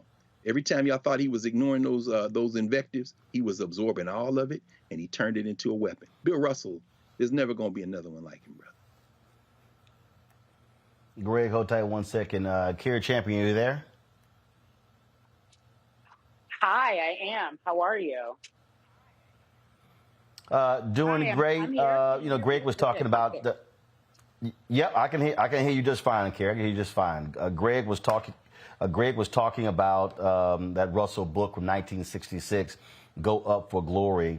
And he's right. I was looking through my DMs here, and his wife Janine sent a DM to me, and she said that Bill just released. This was December 8th, 2020. Bill just released his 1966 book, Go Up for Glory, last month, and we would love to send you a signed copy. Bill does not do any live interviews, and it is limiting getting the book out to this generation. It tells about his fight with the racism he experienced. If you would give me an address and email that would both get direct to you, we would love to send a copy and an email gift from our company. If you would feel comfortable sharing the book on social, we would really appreciate it. Left her phone number here. And a lot of people today, Carrie, don't necessarily want to read those books, but I dare say we can learn a whole lot reading in Bill Russell's own words, reading Jackie Robinson's I Never Had It Made, to understand and to better appreciate today's athlete, because they created the modern day NBA, the modern day NFL, the modern day Major League Baseball because of what they endured. That's absolutely good. I mean, Roland, the fact that you have that message from her is history in itself. And I want to thank you for doing this. I have to give you your props, because so often we forget the people who built the game and they don't get their respect. And Bill, I had the opportunity to interview him several times. I've met him several times. He was always there for the game. The last time I saw him was last year at a game, and he was sitting there and he was so fixed and locked in, talking to the players, but most importantly, being himself, being as, sarcastic as he can be, being as honest as he is. And it was such a pleasure to see these young kids, first year in the league, talking to Bill Russell and getting that education. Oftentimes, they only can look at, YouTube clips, if you will, so you can see what he meant, but it still doesn't really make it clear. It's not palpable for this generation. And that, to me, is a missed opportunity. So now that we have an opportunity to sit and talk about him and what he's done for this game, it is unheard of. It really, truly is unheard of. He was such a beautiful activist. Before there was Shut Up and Dribble, there was Bill Russell, unapologetic, unafraid, living his life out loud in circumstances some would have said would have been too difficult to bear. Instead of putting his head down and doing his job, he did it with a very quiet rage that I appreciated. And I think there are so many of us who look at today's athletes. I know I talked to some players the other day, more specifically Kevin Garnett, who had that beautiful conversation with Bill Russell. And Bill said, I'm watching you. This is when he was with the Celtics. He was like, you wrap your arms around these players. He was like, you don't drag them along, you wrap them around these players and you guys will win 2 or 3. And it was such a beautiful conversation. And at the very end, he said, if you don't do it, it's fine because you've already won. It was just, to me, if I could really crystallize that moment from Bill talking to Kevin Garnett and what they went through playing in Boston, but realize at the end of the day what it was all about. Bill personified that. Again, Roland, I'm really happy that you're doing this. We need you. You know that. Carrie, I wanted you and Greg to comment on this. Your girl Jamel Hill posted this, her piece on him, but I just love how she opened it. And she said, not many people can make Charles Barkley, the former NBA MVP and legendarily outspoken broadcaster, pipe down. But it was Bill Russell who did so. My iPad literally just died on me while I was reading. So let me go to my phone and pull this article up because I got it for the audience who didn't see Jamel's piece, y'all. You got to read it. Because even if you just don't get past the lead, it's just perfect example who Bill Russell was. So folks, so this is what Barkley said, y'all. He called me, Charles Barkley, this is Bill Russell. I said, oh, hey, Mr. Russell. Barkley told me. He said, I need you to shut the fuck up. I said, okay. Russell had seen Barkley on television complaining about how much he paid in taxes. Russell was displeased with Barkley's comments. Russell said, son, let me tell you something. You grew up poor. You went to public school. And I bet the police came to your neighborhood when somebody called the cops. I said, yes, Mr. Russell. He said, somebody was paying those people and you didn't have any money. I don't ever want to see your black ass on TV complain about taxes again. And Barkley said, I never did. That is a phone call, Carrie. I think, okay, so let me explain something to you. Do you remember when Bill flipped off? You remember that in the game? Did you guys talk about this already? Did I miss it when he gave the middle finger, he gave the bird on live television? Do you guys remember that? No. No, so go ahead. At a game. He was at a game. I think it was an all-star game, and he was going back and forth with another player, and he ended up giving him the bird. And to me, that was quintessential because I don't have time to explain it to you. He got to that age where he didn't need to be kind. He needed you to just shut the hell up and let me finish. And I think that is apropos. You know, Jamel always has one for you. Those are great stories. Nobody can make Chuck shut up. He will talk forever. And out of respect for who this man was, and he knew it. Bill knew it. Bill knew if I said, I need you to shut the hell up, Chuck was going to shut the hell up. And it was no questions asked. And that was what I loved about that man. Don't play with him and how he felt about this game. I need you to respect it. And if you're out of line, you're out of line. You have to sit back and think, one, I can't believe that he is so in tune to what is happening in this on every level of the game. I saw Bill at an overtime game, right? That's not even a professional league. He loved the game so much. He's watching these amateurs play and talking to them like, listen, sit down, young man, and listen to what I shut up and pay attention. And that was for everybody, Chuck included. And I love it. And of course, Jay has to start it with that. You're right. That article was great. Greg, Dr. J, we were at the Jeffrey Osborne golf tournament a few years ago, and he told me this story. He said that he was walking with Bill Russell, and they were at some game. It could have been an all-star game or something along those lines, and Dwight Howard was on the court practicing, and Bill Russell called him over, and he said, young man, he said, you work out too much. You need to give your body rest. Stop lifting weights on your day off. Rest your body. And Dwight sort of just blew him off. And Dr. J said, Roland, if Bill Russell gave me some advice as a player, I'm damn sure going to listen. He got 11 rings. How many you got? So to what Carrie just said, the man retired long ago, but he was still passing on his knowledge of the game to the next generation? Absolutely. I mean, we just heard, of course, what you read from our sister Jamel Hill, and it's an honor, of course, to be on the same conversation with Sister Carrie Champion, another one of our great word warriors in that long tradition. And you know, as she said, and as we've heard everybody today, Bill Russell remained the same.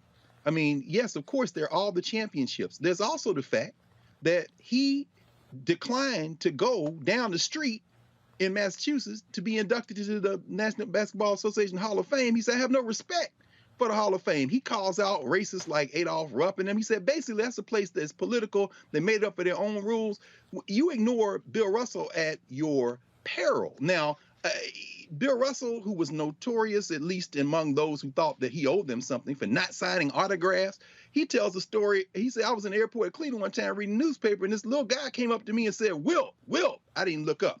He walks away, comes back and says, why didn't you tell me you were Bill Russell? Russell said, you didn't ask.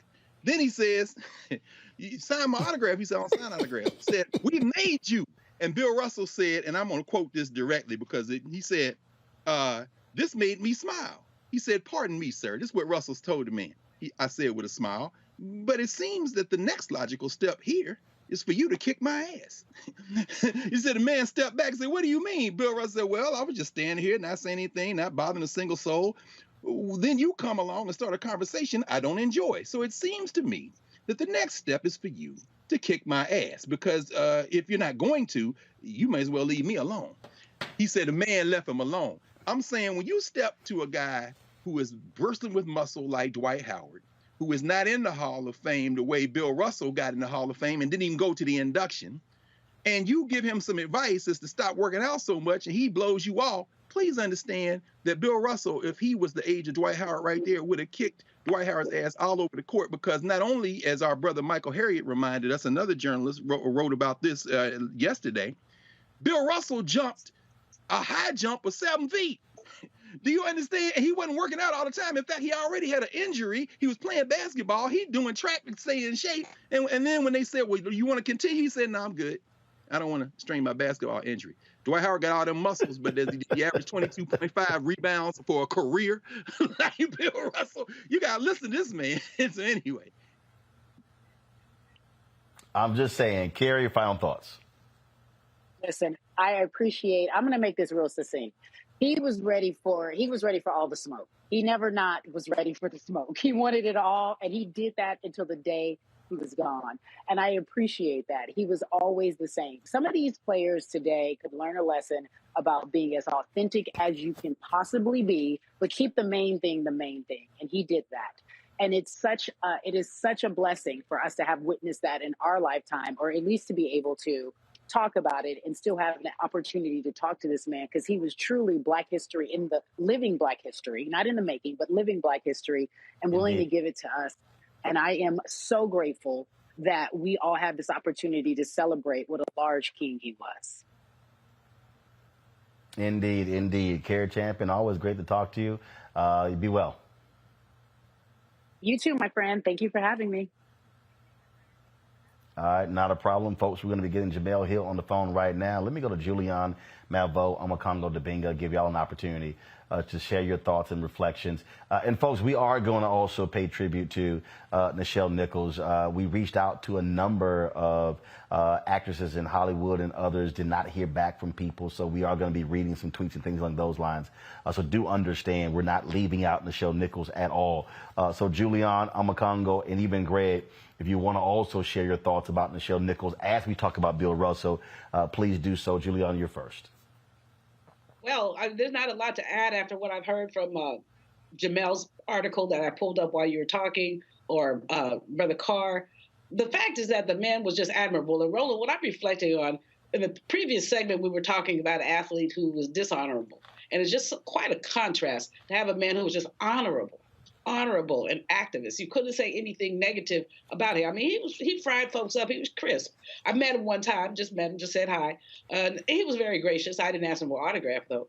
But in any case, a wonderful example of Black manhood, sportsmanship, but also civic leadership. And that's the thing that's most important is the civic leadership. I couldn't see how he did it in Boston. I went to undergrad and grad in Boston.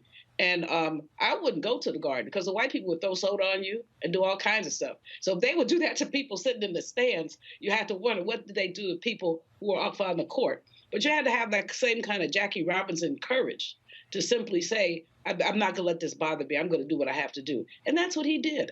And that's just a tribute to an amazing man. I'm a Congo. So, I'm born and raised in Boston. So I'm growing up at the time, where the Celtics are starting to become, that white team, after all of the great history that was talked about. But we always, looked up to Russell. We always looked up to what he did for us, what he did for our community. And people talked a lot about his activism and all of the great things that he did in sports as well. And one of the things I want him to be remembered for is not only his continued investment in younger players, but also his continued investment in younger people. He started a mentorship program for young people. He was just interested in youth and helping youth become the next generation of leaders. And he did that all the way until, his final days. And so at every stretch, he was doing the most to reach down to next generations of leaders. So that moment that you shared, that picture with him kneeling with Colin Kaepernick and the Presidential Medal of Freedom, there were so many examples of him doing that. He believed in young people. And I remember a story I heard just today, actually, where people were saying, oh, hey, are you a basketball player? And he would say, I'm not a basketball player. He's like, I play basketball, but I'm a human being first. And so the lessons that we need to take from him is that he believed, in that common humanity. He believed that there are more things in common that separated us. And he talks about all of the racism, all of the things he experienced. As his daughter said, he always said that if he dies, going to heaven might be a downgrade because playing with his teammates are in the Boston Celtics, it doesn't get any better than that. So this was a brother who, throughout the worst of times, was able to find the joy and the beauty in the experiences that he was having, even as he challenged all of the ignorance and racism and hatred outside of that. He was always able to live not for the moment, but in the moment. And that's a spirit and an energy that we can also take. And there's nothing else I can add in terms of his legacy. Just, rest in peace and power, and thank you. Folks, there is breaking news. President Joe Biden right now is addressing the killing of al-Qaeda leader Ayman al-Zawahiri, who was killed in a U.S. airstrike in Afghanistan. We will stream that later, but I don't want to interrupt our tribute to Bill Russell and Nichelle Nichols. I do want to go right down to the professor, Kevin Blackistone, longtime journalist, University of Maryland professor, and always glad to have him get his thoughts and perspectives. Kevin, what I love when I'm seeing these stories, I'm loving the fact that whether it's Associated Press, the New York Times, whether it's black newspapers, whether it's other outlets, that they are not defining Bill Russell solely through the prism of basketball. When we were at that Jackie Robinson Museum last week, it was phenomenal to see that, look, yes, he was the first baseball player in white racist Major League Baseball, but it was what he did after that and the activism and black banks and all of that. And here was Bill Russell still with us, who was on the front lines. This was not a man who just sort of drifted into anonymity. He was there and made it be clear that he walking history and someone who put it on the line and was willing to challenge Jim Crow and to look it dead in the eye and say, I will not back down. Yeah, I mean, it's hard to put Bill Russell in a box. And I think a lot of people have tried to do that the last few years. When you hear conversations about Bill Russell, great basketball player, social justice leader, spoke his mind. But, he's much more complicated, and his life was much more nuanced than that, I think. And one of the things that has always struck me about Bill Russell is the fact that he is, in fact, as revered and celebrated as he is. Because really, if you think about it, it really doesn't make sense, right? I mean, here's a guy who was we know about the social justice stances that he took, that he marched, but he was critical of Martin Luther King Jr. and the nonviolent movement. He was supportive of the Black Panthers, right? He held a walkout on the league that in which he became a star. He was critical of the Globetrotters.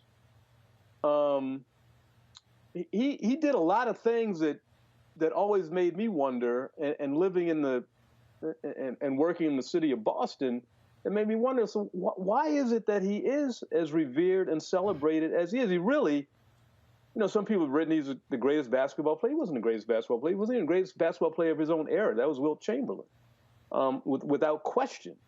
But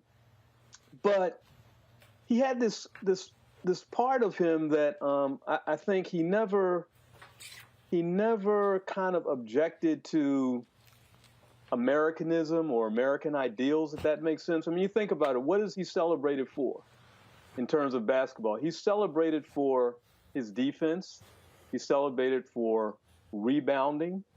He's celebrated for not having to be the focal point, the superstar on the court. He's celebrated for being on an integrated team and being a critical part of that team, being a champion year in and year out. And he basically never lost, and he first burst onto the scene in the 56 Olympics. So to me, he's a very complicated figure in American history. And that's why I think you see what you just laid out, all these different things that people are saying about him, because you really can't put him in a box. He's very, very unusual personality. And think about this, one other thing. So Wilt Chamberlain, right, is the dominant figure, 1960s basketball. But he denounced the Panthers. He embraced the GOP. He was like Jack Johnson in that he was profligate and made no secret of his desire to sleep with white women. But Bill Russell would go on and marry a couple of white women as an adult, after his career, more or less. But that wasn't, that was never a problem for him like it was for Wilt Chamberlain with the Black community. So I would say he's very complicated individual. It's interesting, as I heard you describe him, and I'm going to bring in Greg Carr in this as well. As I heard you describe him, I swear you were describing Kareem Abdul-Jabbar. And the reason I'm comparing these two, Kevin and Greg, is because these were two thoughtful, deliberate, smart, intuitive, well-read Black men. And they weren't loud, they weren't abrasive, but they carried themselves in a way with a seriousness of purpose, which is why, Kevin and then Greg, I think about that Cleveland summit. Sure. And who was there? Standing with Muhammad Ali, Jim Brown, Oscar Robertson, Kareem, Bill Russell, and others. Right. But we also have to remember that most people have a false impression of that picture and the Cleveland summit, because Bill Russell and everyone else showed up to try and convince Muhammad Ali to drop his opposition, his protest to the Vietnam War and get back in the boxing ring. And in fact, Jim Brown had an economic interest in doing so because he was invested in Muhammad Ali's next fight. But the amazing thing to that was this young boxer from Louisville who had become a Muslim told these emperors of Black masculinity in the United States at the time, you all are not changing my mind. I have this, I have this conviction. And then they come out to the press conference, Bill Russell there, Kareem, and they support him. The interesting thing about that picture, though, is that Kareem, then Lou Alcindor, was the one Olympic athlete, black Olympic athlete, who did boycott the 68 games, right? And came out and said he did so because he wanted to teach black youth back in Harlem. But yeah, I mean, Bill Russell was there.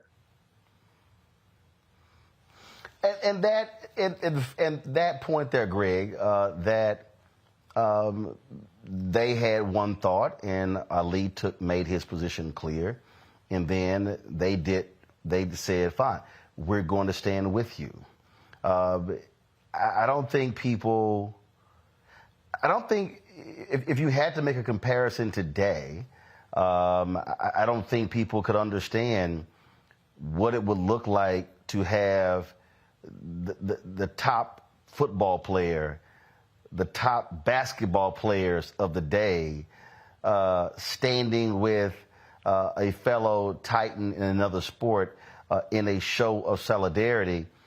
I'll be perfectly frank, I don't think for a second black athletes today would do that. Well, there's a lot more money on the table. I mean, capitalism has crushed in many ways principles that were never fully developed to begin with. I mean, Russell, of course, and thank you, Kevin. I mean, not only for walking us through this today, but for your ongoing work, brother. Complicated is the word. I mean, when you plant yourself in the soil of the apartheid South, Bill Russell is born into the apartheid South, and then he goes and is part of that stream of migration out to an Oakland that, start talking about these formative years, and his intellectual work is grounded in it's almost impossible not to strive for the race in one way or another. And, a lot of these cats had to take off-season jobs to work. They had to make ends meet. And as Kevin said, Jim Brown has this whole philosophy of black nationalism that is also deeply intertwined with black capitalism. This is the period when everybody from Mahalia Jackson to James Brown, shortly thereafter, is trying to go into business for the race. And Richard Nixon pulls up on some black capitalism tip. Like, this is going to help black people. I mean, but ultimately, they are just emerging from legal apartheid in this country. So to be a race person probably was a lot less complicated in some ways. But as you were talking, Kevin, it reminded me of, particularly when we started talking about these white women, Bill Russell, the mother of his children, Rose, who he referred to as iodine because she had this strong medicine, he said, I don't know if we were evenly yoked, this kind of thing. He first encounters this white woman who was a stripper, as he describes her, Kitty Malone, in New York, and they start talking about books. And he almost falls for her over this conversation about books because he was a reader. He was an intellectual in many ways. And I guess a reason I bring that up now is because in the context of today's athletes, when would they have been grounded in something other than playing sports, many of them? So when you see a LeBron James, or you see, what's our sister who played for the Minnesota Lynx, who just got married, helped the brother get out of prison. She married the brother. You know what I'm talking about. Yes. It'll come to me. It'll come to one of us and then play for you. It's escaping me, but go ahead. But yes, I know. These are almost outliers if you're going to take political stances. And I say that in the context of an era when going to school, when you said student athlete or schoolboy or schoolgirl athlete or student or a scholar athlete, that kind of meant something different during this period.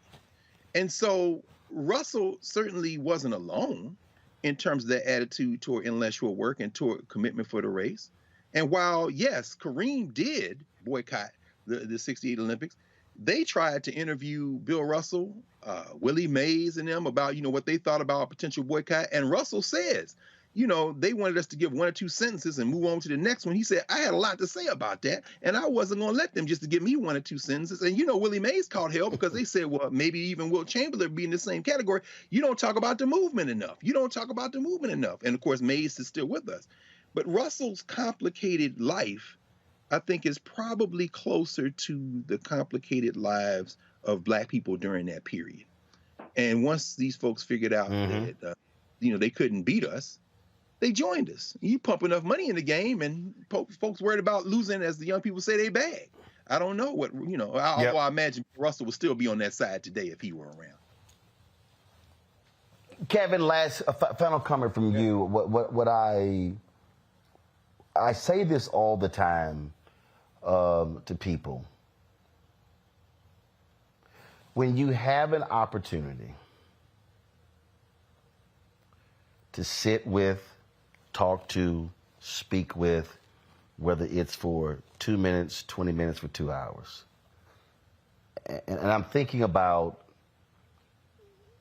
who we've lost just in the last 3 or so years. If you have an opportunity to talk to a Bill Russell, a C.T. Vivian, a Reverend Lowry, a John Lewis, a Bob Moses, and the list goes on and on. I tell people, don't just keep walking. When Thurgood Marshall died, I worked for the Austin American Statesman, and I interviewed Barbara Jordan. And she said, Kevin, we used to sit at his feet and just listen as he taught. And I would dare say, any NBA player who had an opportunity, whether it's about basketball, game of life, or civil rights or whatever, I don't care what, if you got an opportunity to interface with someone like that, you don't let the opportunity pass, because they're not going to be with us for forever. No, absolutely. And, that just goes for, I think, just being intelligent and taking opportunities. Like anytime a friend of mine says their son or daughter is going to Howard, I say, you got to take Greg Carr. You got to take a class with him. Who's he? This is who he is. And to your point, Roland, I mean, and this gets back to Bill Russell. One of my favorite writers of all time is Douglas Turner Ward, who, by the way, used to be a great football player from the South. Went north to play football in college, got hurt, became the sports editor of the Daily Worker, replacing Lester Rodney. And I chased him down once a few years ago and to talk to him about one of his plays, which I thought was brilliant and spoke to some things that were going on in sports, and that's a day of absence. And I called him after the Milwaukee Bucks walked out of their game in the bubble, and we were just talking about his experiences and people he knew. And he told me, he was talking about his relationship with athletes, and one of the athletes he had a good relationship with was Bill Russell. And he said, Bill Russell, I mean, to your point about being an intellect, a man about more than the game that was making him famous, how he came to the first reading, I think Douglas Turner Ward told me, of A Day of Absence. And then he reminded me, going back to what Greg Carr was saying, talking about the development of intellect, that his brother is Charlie Russell, a great playwright in his own right. Five on the Black Hand Side, which became a movie. He wrote a number of plays. So the Bill Russell household was, it was a household of books and of learning and of questioning. And he used the game as a platform to do what he really wanted to do. And that's the message that, and I don't just say that for athletes. I say that for all of us. If you're a black journalist and you're not doing things to try and highlight inequity as it affects people of color, then you are wasting your opportunity as a black journalist, right? If you're a black chef, you should be involved in trying to help in hungry, the situations of hungry people in your community, the situations of poverty. I mean, no matter where we're at, we have to be involved in that struggle. And Bill Russell was involved in that struggle using the platform of basketball. Indeed. The professor, Kevin Blackistone, always glad to have you on the show, brother. Thank you so very much for participating in our salute to Bill Russell. Thank you all. Absolutely. Yes, indeed. Wow. Folks, I found two guests. Greg, you still with us. I found two guests. My man Roy Johnson, columnist with AL.com, longtime top executive editor at Sports Illustrated, and Jemele Hill, media magnate, formerly with ESPN, with papers in Detroit. She's covered basketball and sports for quite some time. Glad to have both of them here. Two of my NABJ folks, our Black Journalist Convention is this week in Las Vegas, so I will be there, y'all, Wednesday night. Glad to have both of you here. Jemele, I had your girl Carrie Champion on earlier, and I read the quote from your piece in The Atlantic. That Charles Barkley story was so perfect. But I read another, but it was just perfect. But I read another one today that blew me away, Jemele, and it was a tweet from Jon Stewart. Jon Stewart tweeted out, and this was his comment here. He said, Bill Russell was one of the kindest, most thoughtful people I've ever met. Once called out of the blue because he thought I looked sad on TV. Best pep talk of my life. R.I.P. And then his daughter, Karen Russell, responded to his tweet. John, Bill's daughter here. Daddy adored you. He loved being on the show. Dad knew how important artists like you were in making change. I remember having the nerve to pull a prank on you. Well, you and Daddy laughing about it. I have a picture with you too, but I can't find it. That crazy. Bill Russell giving Jon Stewart a pep talk because he looked like he was sad. And Bill Russell telling Charles Barkley, shut the fuck up about Texas. Yeah, and you probably had conversations with Charles, and I'm sure some of the other panelists have as well. I'm sure Roy has. And so Charles is just a mountain of stories. And there was a lot of stuff that I didn't even get a chance to put in my piece for The Atlantic.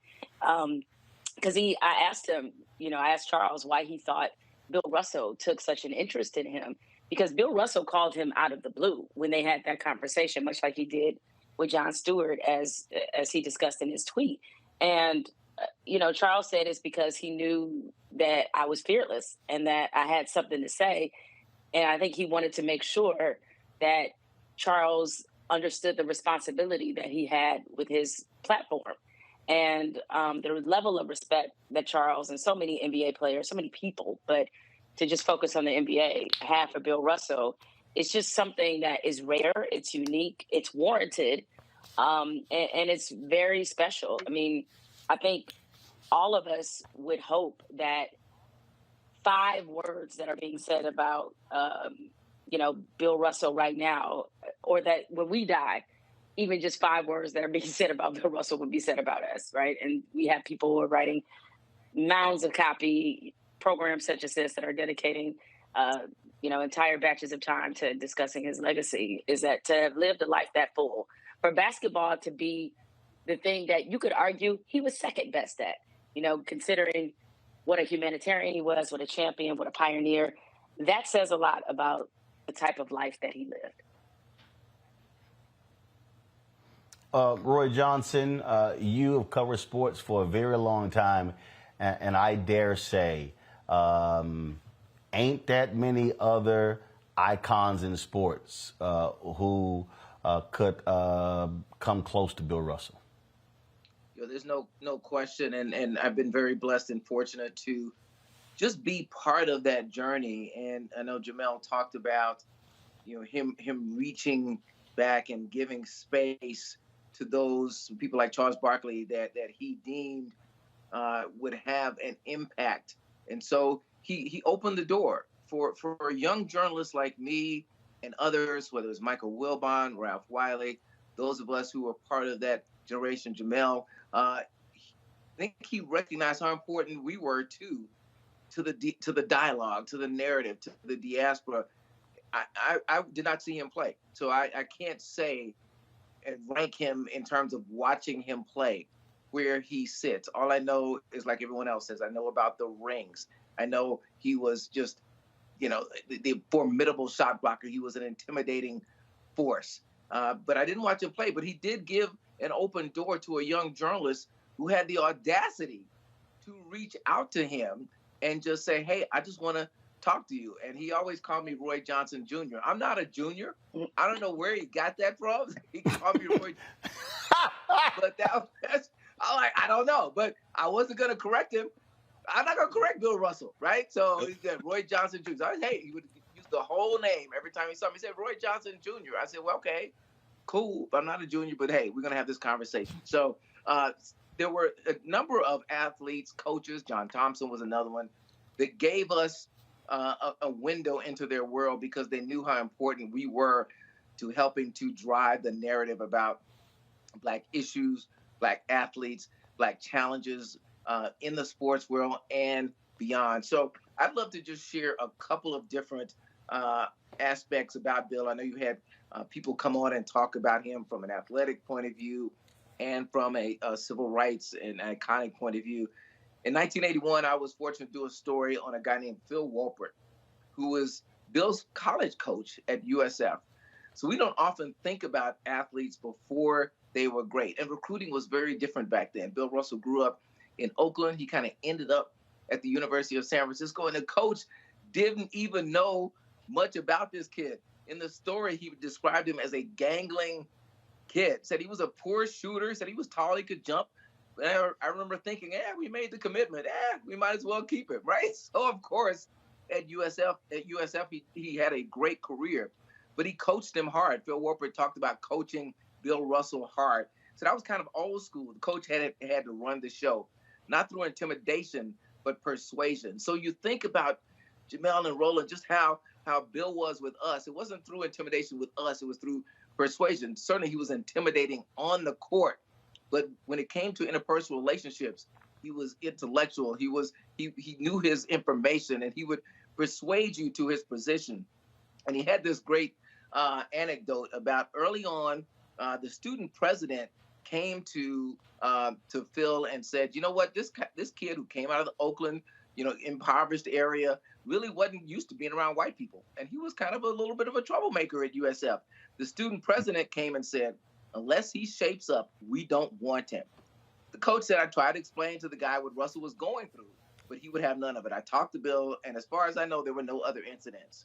So on the court, Phil Wolpert said he scouted teams and their personalities and tendencies, not their patterns. So there was a game against Brigham Young, and Bill's opposing center was left-handed. And he told him to make the guy go the other way. So I showed him how to do it. He said early in the game, a forward went for an open layup, and Bill didn't even make an effort to help him out. The rest of the half, he did nothing. Scored 1 point and had maybe two rebounds.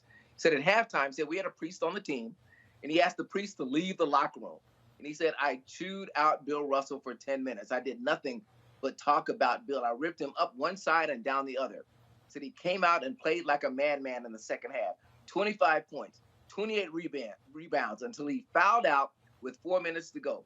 He said, finally, Bill crawled off the floor and said to me, boy, it sure feels good to foul out. I said that was the turning point in his career. If you think about how he played for 13 years in the NBA, that was the kind of player he was.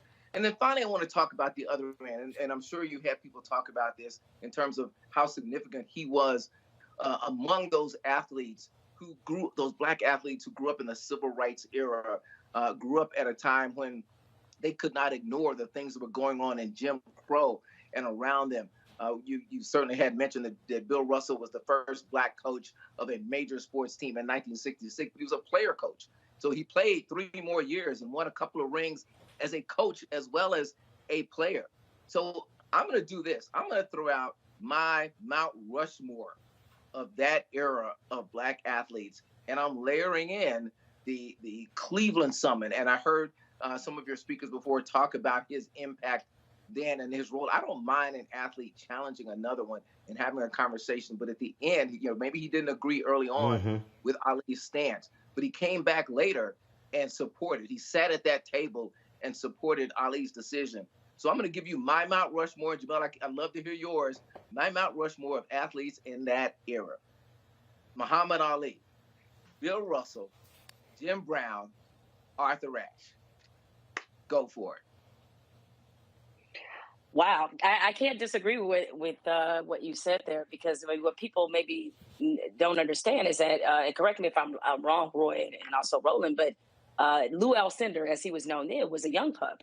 You know, he didn't. He was Yeah, a kid. Very young. He was a kid, very young. So he hadn't really come into his own in terms of understanding. I mean, he knew how the world worked, but he hadn't come into his voice yet. I think that's the best way to say it. But I probably, the only, instead of Arthur Ashe, you know, who I might put, if we're going from, let's say, I don't know, mid 50s to, let's stop it at 1970, I would probably put Tommy Smith and John Carlos. I would probably put them on there. That would probably be my fourth. And yes, I would count them as one person. Well, they get 4 spots. You can't cheat. I know, but it's like a duo. It's like Outkast. Right. It's like you gotta say Outkast. 4 spots. You got 4. Yeah, right. I was like John Carlos and Tommy Smith. I'm counting them as one, and then all the 3 names, of course, that you mentioned. But you know, Roy, those are, first of all, wonderful memories that you shared about Bill Russell. I think and Roland, I heard you say this earlier in the segment before.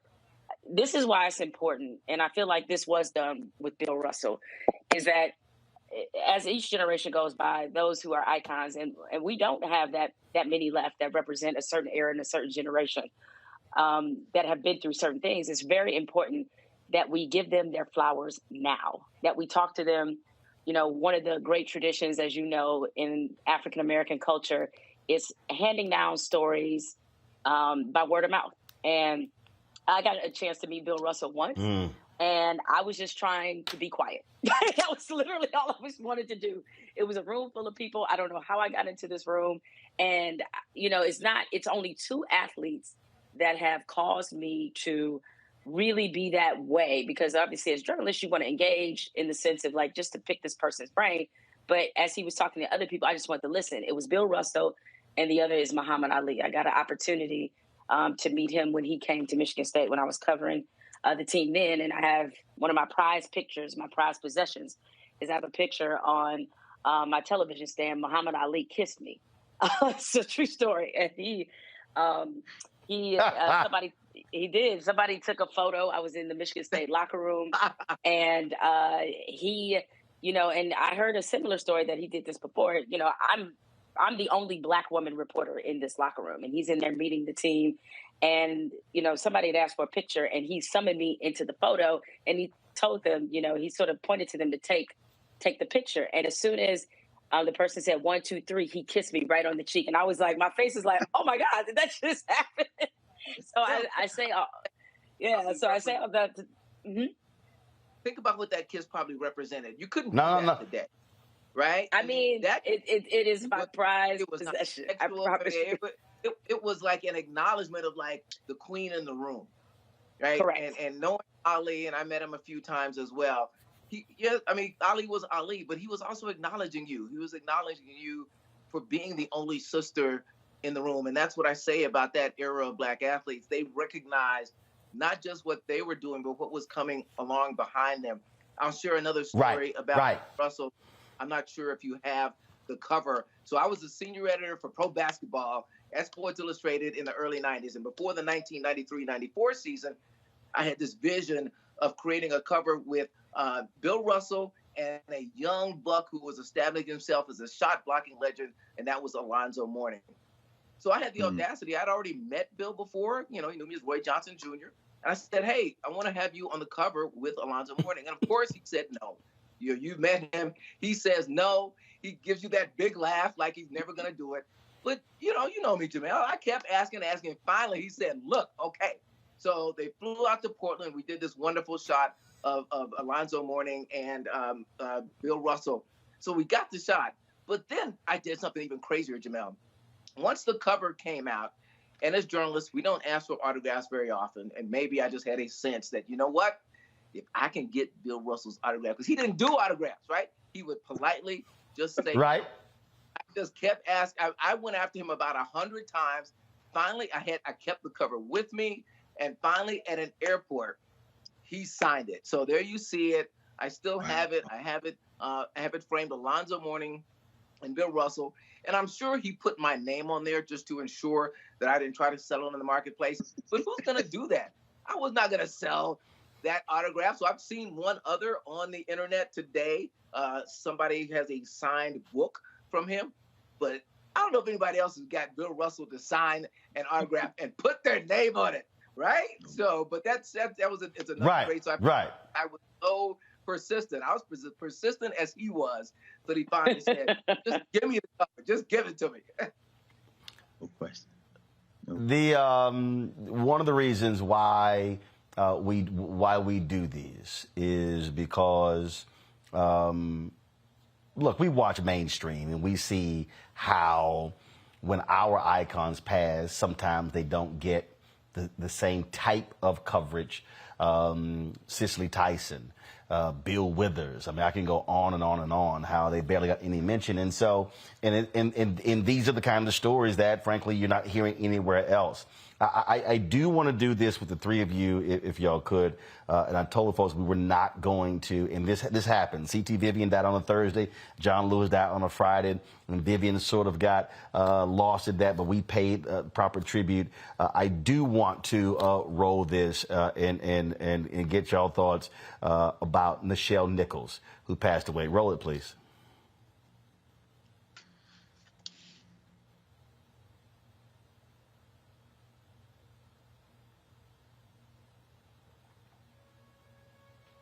Folks in the control room, brother memoriam, please.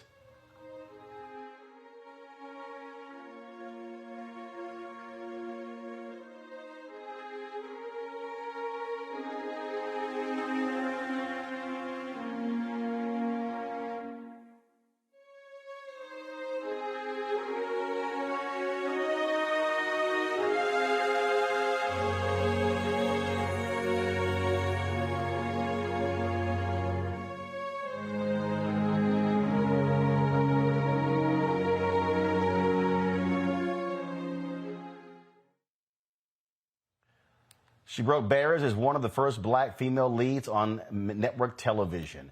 Nichelle Nichols, the groundbreaking actor who played Lieutenant Nyota Uhura on the original Star Trek series, died Sunday. She was 89 years old. She's best known for breaking interracial boundaries. In 1968 was a kiss between Nichols and William Shatner's Captain James T. Kirk on an episode that helped to reshape what viewers thought was acceptable on television. Some considered it an early statement about the acceptance of interracial marriages.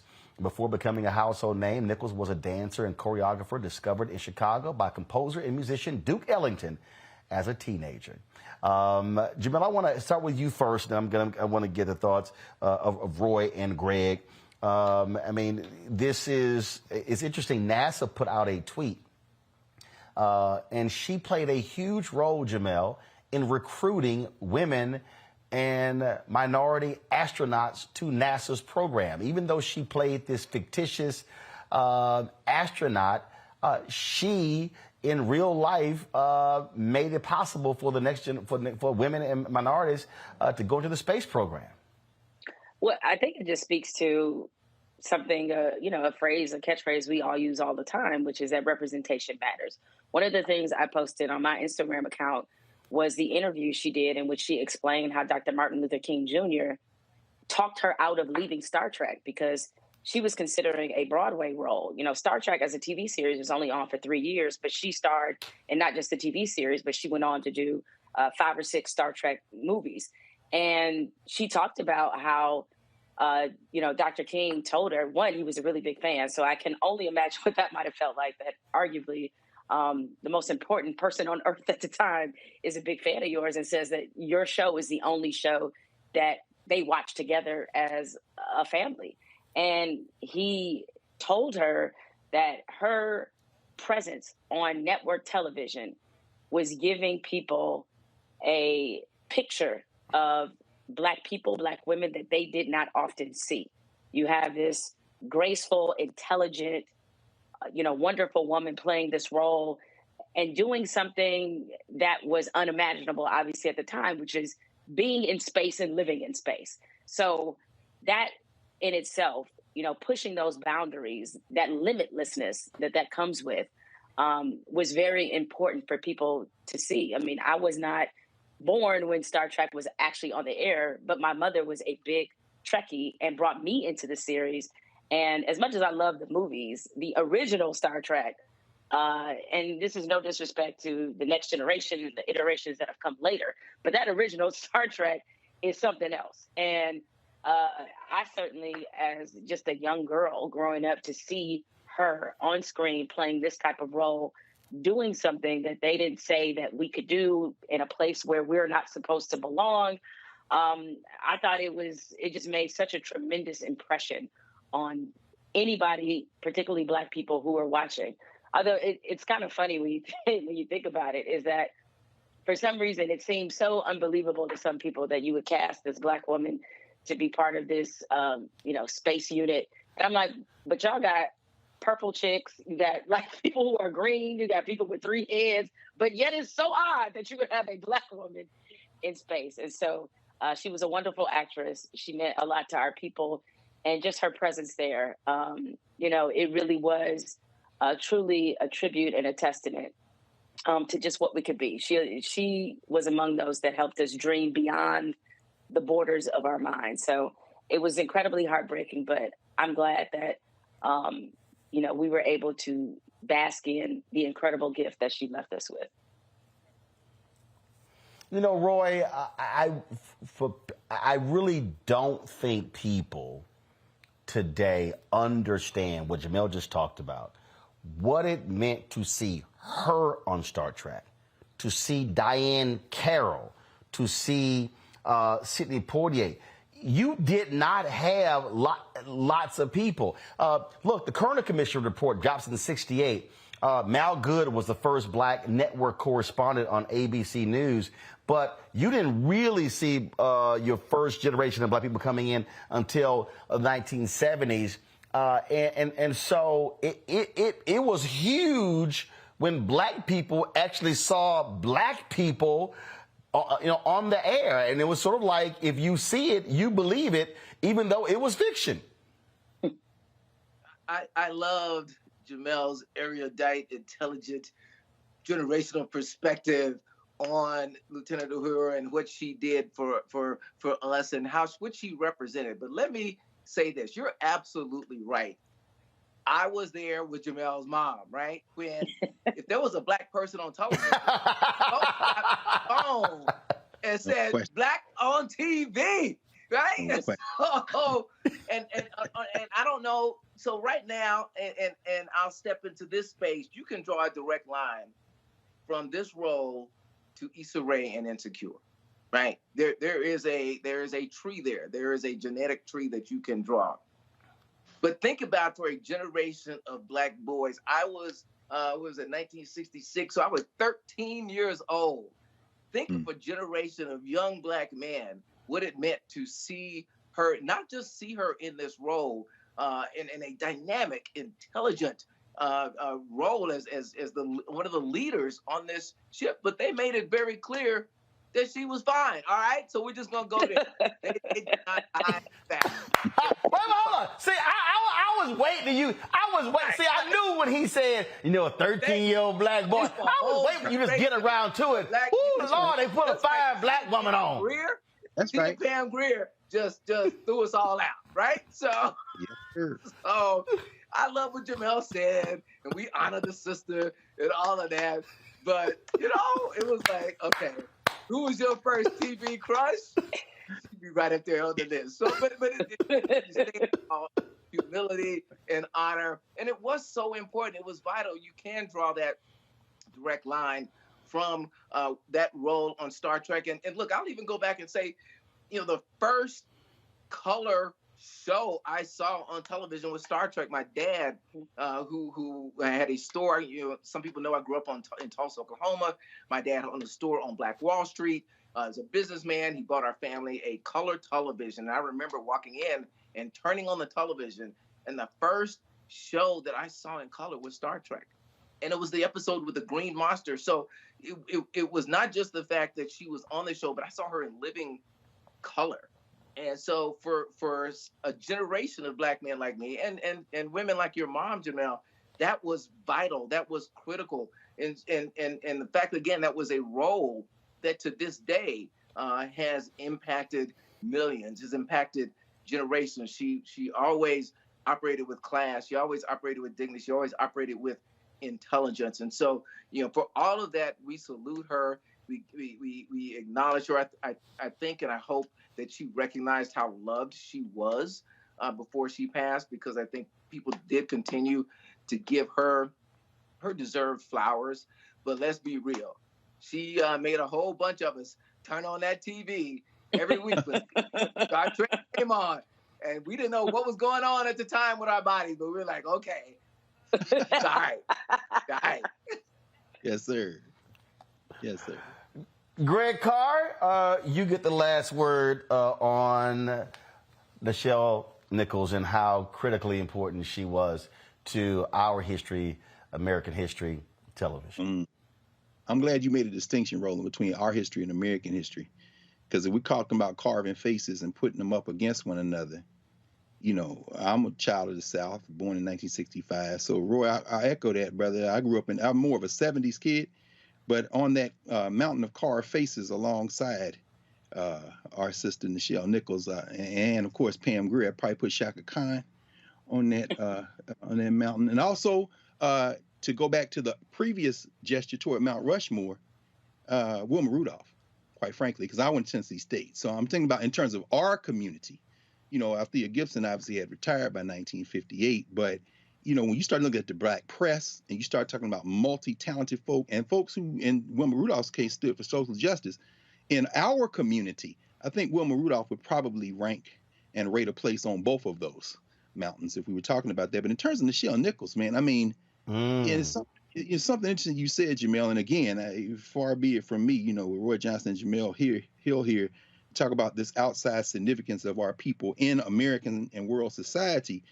But something you said really resonated among many other things that both of you have said. I think what disturbed America so much about that kiss, and she writes about this in her memoir, Beyond Uhura, a name, by the way, she picked because she and Gene Roddenberry had worked together on a previous Roddenberry series, and she picked that name. She created that character, and then Roddenberry said, well, who do you think would play it? She said, I hope you talking about me. So that Nyota, and she said she could be South African, right? I mean, she was thinking in that vein. But I think what really disturbed people was the intimacy. See, cats and dogs don't kiss. They can't have babies, but it ain't but one race, a human race, one species. So the fear there is really built in intimacy in some ways. And, Bill Russell has said this as well. He said something about this. He said when people are angry or afraid, they tend to rally around things, a god, a flag, or something like that. Well, see, underneath fear is desire. So while Bill Shatner, that Canadian who still walks the earth, probably enjoyed that kiss, and as Nichelle Nichols writes, they cleared the set and made that the last scene they filmed of the day. And then they asked her, are you comfortable? She said, well, my mom and daddy were comfortable kissing. My grandparents were comfortable kissing. And her father's father actually had been with a white woman, and that was part of the family lore. She said, so I guess I'm okay kissing him. That's very disturbing for people who try to tell you you're not human at the time. Because underneath all that, when the lights go out, I guarantee you some of them people that were calling her the N-word, when the lights went out and they were watching their color television, Brother Johnson, there was some desire in that. It was quite disturbing for them. So, I mean, Nichelle Nichols, and I'll end with this, a sister who, her mom was from Texas, daddy from Illinois. She grew up in Chicago. As you said, she was a singer first. She was a dancer. As a little girl, Lorraine Hansberry used to walk her to school sometime because Lorraine Hansberry's father had convinced her father to buy a house in a white neighborhood. I mean, she represented culture. She represented our people. She founded something called the Kwanzaa Foundation later in life. And of course, we know Star Trek was only on 3 years. Then it went into syndication. That's when we all saw it in the 70s in syndication. She voiced Uhura in the animated series, won an Emmy for that. And ultimately, like my mother, I'm sure your mother, Jamel, your mom, Roy, your mom, there was a dignity. And by dignity, I don't mean appealing for our humanity to white folk. I mean, out of our community, there was a way you carried yourself. It's something very significant for her to be the communications officer on that bridge. Because when she met and talked to Mae Jemison broke the NASA rules for 8 days straight when she was up circling the earth and opened it up by saying, opening hailing frequencies. That was a gesture to the woman she called before she went up into space, and that was Nichelle Nichols. You know, as you say, Jamel, representation matters, and there's a way we should move through the world to remind people that we are not setting our standards by who you think we are, but who we are to ourselves. And Nichelle Nichols, I think, in many ways represented that. Indeed. Jamel, Roy, Greg, always glad to have the three of you sharing thoughts and perspectives. And we appreciate it tonight about Bill Russell and Nichelle Nichols, two who are now ancestors. Folks, a few years ago, we were in Silicon Valley covering the Culture Shift conference. And at that luncheon hosted by Chris Spencer, I had the opportunity to meet Nichelle Nichols, and they actually honored her at that luncheon. She shared a few words. Here is what she had to say.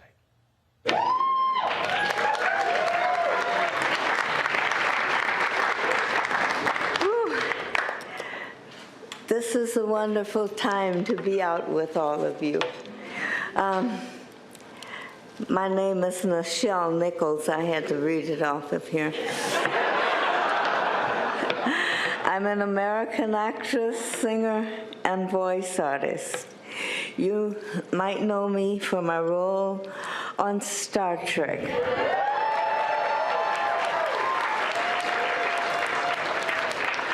Where I play the communications officer, lieutenant, later commander, Uhura,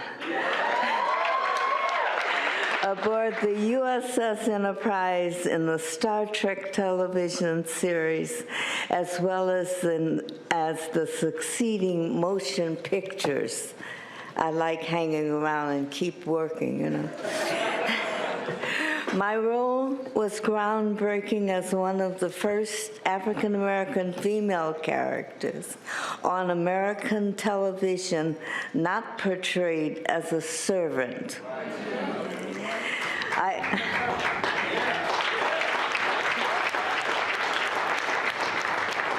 I also had the first on-screen interracial kiss with the adorable William Shatner,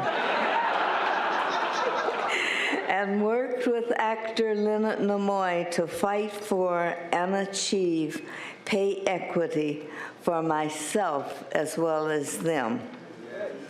My prominent supporting role as a bridge officer was unprecedented.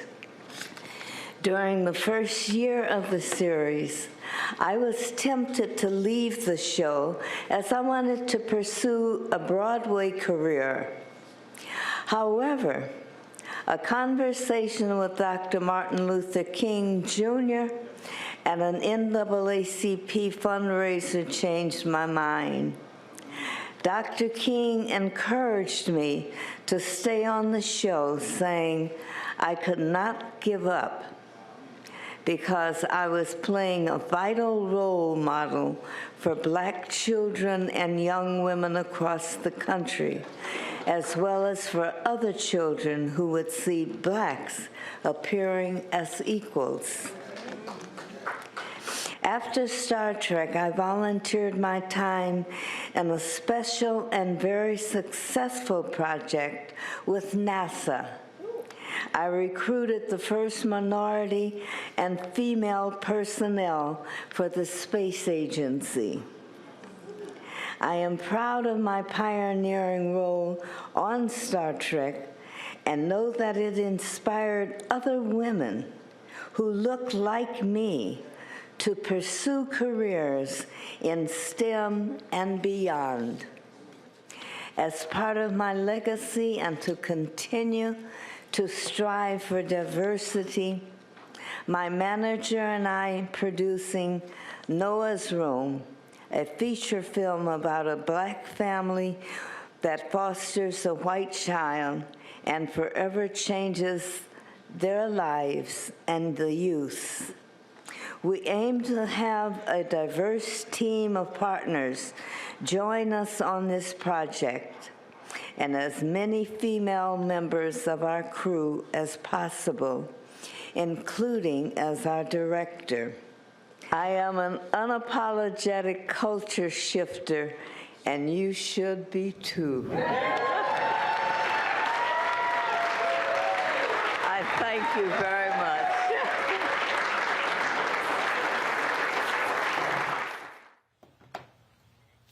If you want to understand why this show matters, why Black Star Network matters, we were the only media outlet that live streamed that particular event just a few years ago. Folks, when it comes to honoring our culture, honoring our heroes, it's a little hard to do so if you're never in the room when they are there. And so we certainly appreciate the opportunity to be able to record that event, to cover that particular event like we do all other stories. That's why we were in New York last week. So all of that matters. And so this is why Black-owned media matters. As Freedom's Journal said on March 16th, 1827, we wish to plead our own cause. Too long have others spoken for us. And that's why this is important. So we appreciate all of you who have spent the time with us honoring these greats. The folks on YouTube, y'all should easily be hitting that like button. We should be at 1,000 easy. Same with Facebook as well. And we want you, of course, to support us in what we do.